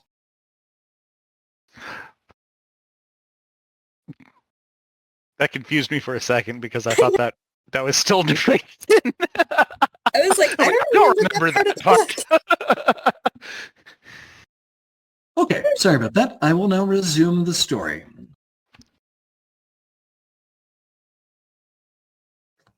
Father ignored Sarah and the others, however, continuing to focus his attention solely on me. This perhaps could be seen as a microcosm of our interactions over the last several years. Come, step away from the train. There's an open space nearby that should be suitable. This won't take long. I stared at him. You're serious? Absolutely serious. I gestured to the dozens of people coming off the train, as well as the rest of the station crowd. Let me see if I have this right. You're challenging your own heir to a duel in the middle of a public place. You're quite aware of what I'm doing and why. Your veil of incredulity will not avert this. Really? You realize that no matter how this goes, you're going to be hurting the reputation of House Cadence. You know, the only thing that has ever mattered to you? His lip trembled just slightly. I hit the mark on that one. There's only one way this ends, in your humiliation. Your insubordination requires an answer. You've made it abundantly clear that simpler methods of ensuring your behavior have been insufficient. Thus, I must remind you of your place. You really think that beating me into the ground is going to teach me a lesson? I gave him a bitter laugh. You've been trying that method for years. How well has it worked so far? Corin, this isn't the place for this sort of talk. Father, Sarah said pointedly, we should take this discussion home. Father shifted his head towards Sarah for the first time. Watch your words. I did not give you permission to call me that. Sarah didn't wince like I might have expected. She just deflated a little. Fine, but this is unbecoming of you. We can resolve this without a public display. Magnus glared at her. I am the head of this household, and I will discipline my child where I wish, when I wish, and how I wish. You would do well to remember that. I noted the term child, as in singular, not plural, and I'm sure that Sarah did as well. He was not so subtly reminding her that she'd been acknowledged as a member of the household, but not as his daughter. Always going for the most damage and the fewest words. That's Magnus Cadence. Sarah didn't speak again. Not immediately, at least. At that point, Cecily finished dragging her bags off the train. I heard a meep as she startled on seeing Magnus, then slowly took a few steps away, scanning the crowd with her eyes. I didn't blame her. We were attracting a considerable degree of attention now. No one was standing too close, but there were at least a couple dozen people watching from a safe distance, and I suspected at least a few people had run off to get train station security team. Before anything further could happen, Magnus jerked a thumb at the wide section of grass about 50 feet away from the train. Enough chatter. Come, I'll make this quick. Magnus spun on his heel, then began to walk toward the grass. No, I said toward his back. Father paused in place without turning around. I'm not certain I heard you correctly. I said, "No, Father. I refuse your challenge." Magnus turned toward me, folding his hands in front of him. "I am your Lord Father. You do not get to refuse." Patrick stepped up next to me. "He's an attuned, an adult. He can do what he wants." "Ah, the commoner." Magnus smiled. "Will you be taking his place, then?" If Corin needs me to, I am his retainer. I will stand for..." I cut Patrick off with a raised hand. "There's no need for that. No one will be dueling you today, Father." Magnus shook his head. "A shame. I did everything in my power to raise you properly, but it seems you have inherited your mother's habit for running away." I blinked. "Are you trying to goad me into a fight by insulting Mother? You can't possibly think that's going to be effective. If you'd spent any time paying attention to who I am, rather than just trying to bludgeon me into a younger version of you, you'd understand that your strategy has no chance of success." I heard some mumbling in the background. Word was going to spread about this. Is Father being uncharacteristically sloppy by challenging me here, or is this all part of some kind of long game on his part? It doesn't matter, does it? Father turned back toward me. "I will offer you one final chance to handle this the easy way. Accept your lesson now, and I will make it quick. Choose the coward's path, and you will face far greater consequences."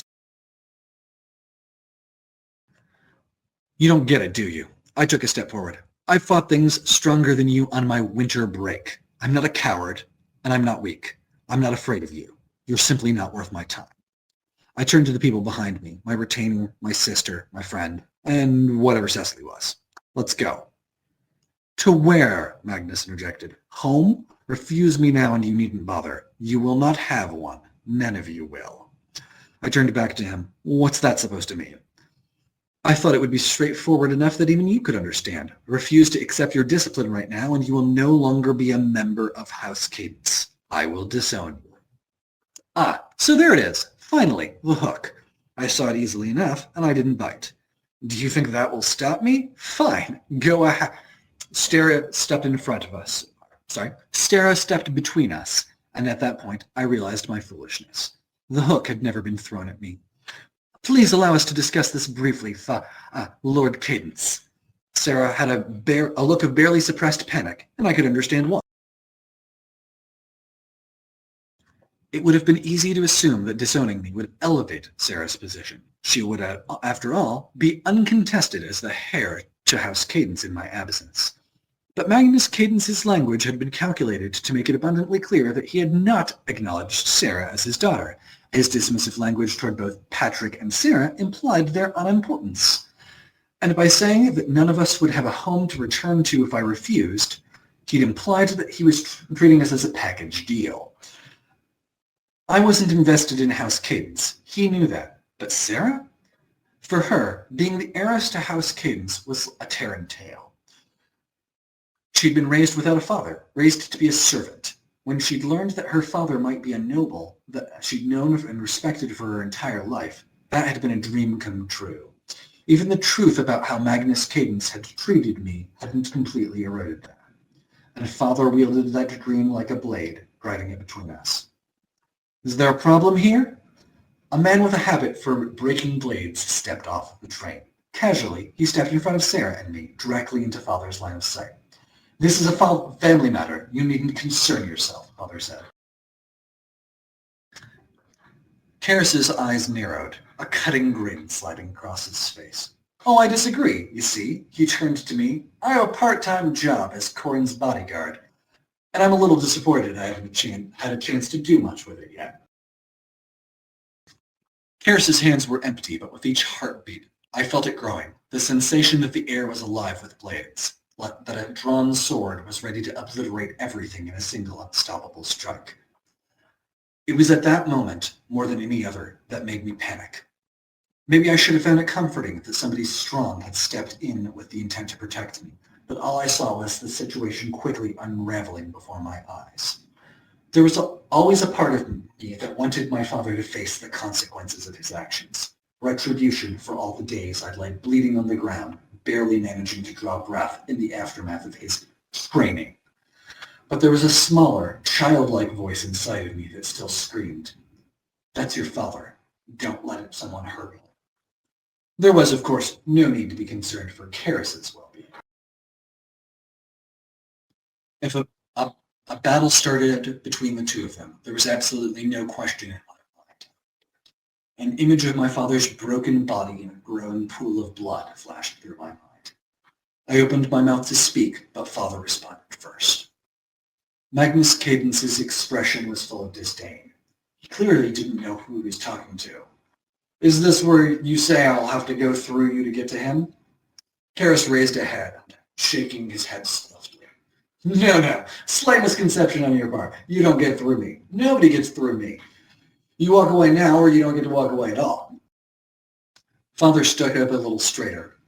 You're bold, I'll give you that. Perhaps you'll make a suitable warm-up round. I suppose breaking you might give Corin some additional inspiration to make wise choices in the future. No. I finally managed to snap out of my stupor and get my mouth to work. Karis, stop. It's fine. It's absolutely not fine. He balled, his hands balled into fists. The way he has treated you has never been fine. Karis glanced at me with regret weighing on his features. I'm sorry that I wasn't there when he showed up at the Theus's place to see you. I should have been there. I failed you then, but now, he turned back to Magnus, I am here, and I will not let him hurt you again. Who are you to judge the way I raise my child? Father tightened his jaw. The swordsman took a step closer, his eyes flashing silver as he started toward my father. I'm Karis Salirian. He took another step, putting them nearly face to face. Amuletless alliterator, slayer of sacred stones, deities demised, and sword of shattered stars. And most importantly for this conversation, I'm someone with absolutely no tolerance for the kind of pitiful and disgusting coward that hits their own child. You don't need to bother challenging me. Sarah stepped away in horror, and goddess cursed me. I stepped forward instead. Karis, enough. Father, I accept your challenge. And I think that's a good place for me to end reading this segment. You are evil, sir. There you go, your teaser for Arcane Ascension 4. I hope you all enjoy reading the book whenever you get around to it.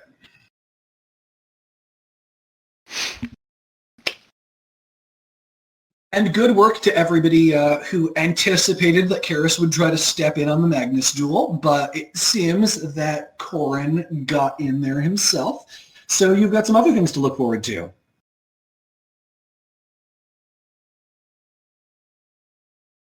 And with that, everyone, thank you for joining us in this Q&A. Thanks to Kester and Elfie for hosting the Q&A. You did a fantastic job. I appreciate you both. And I hope that everybody enjoys the book. Please, if you read it, leave reviews. And I will be back around at some point again for more Q&A in the future. Have a good night, everyone. You have a good night, too. All right, for those of you who are still in the chat, if your question did not get answered and you would like it answered, you can add it to the question queue channel, and it might be answered at a future date. But for now, good night, everyone, and have a wonderful rest of your weekend.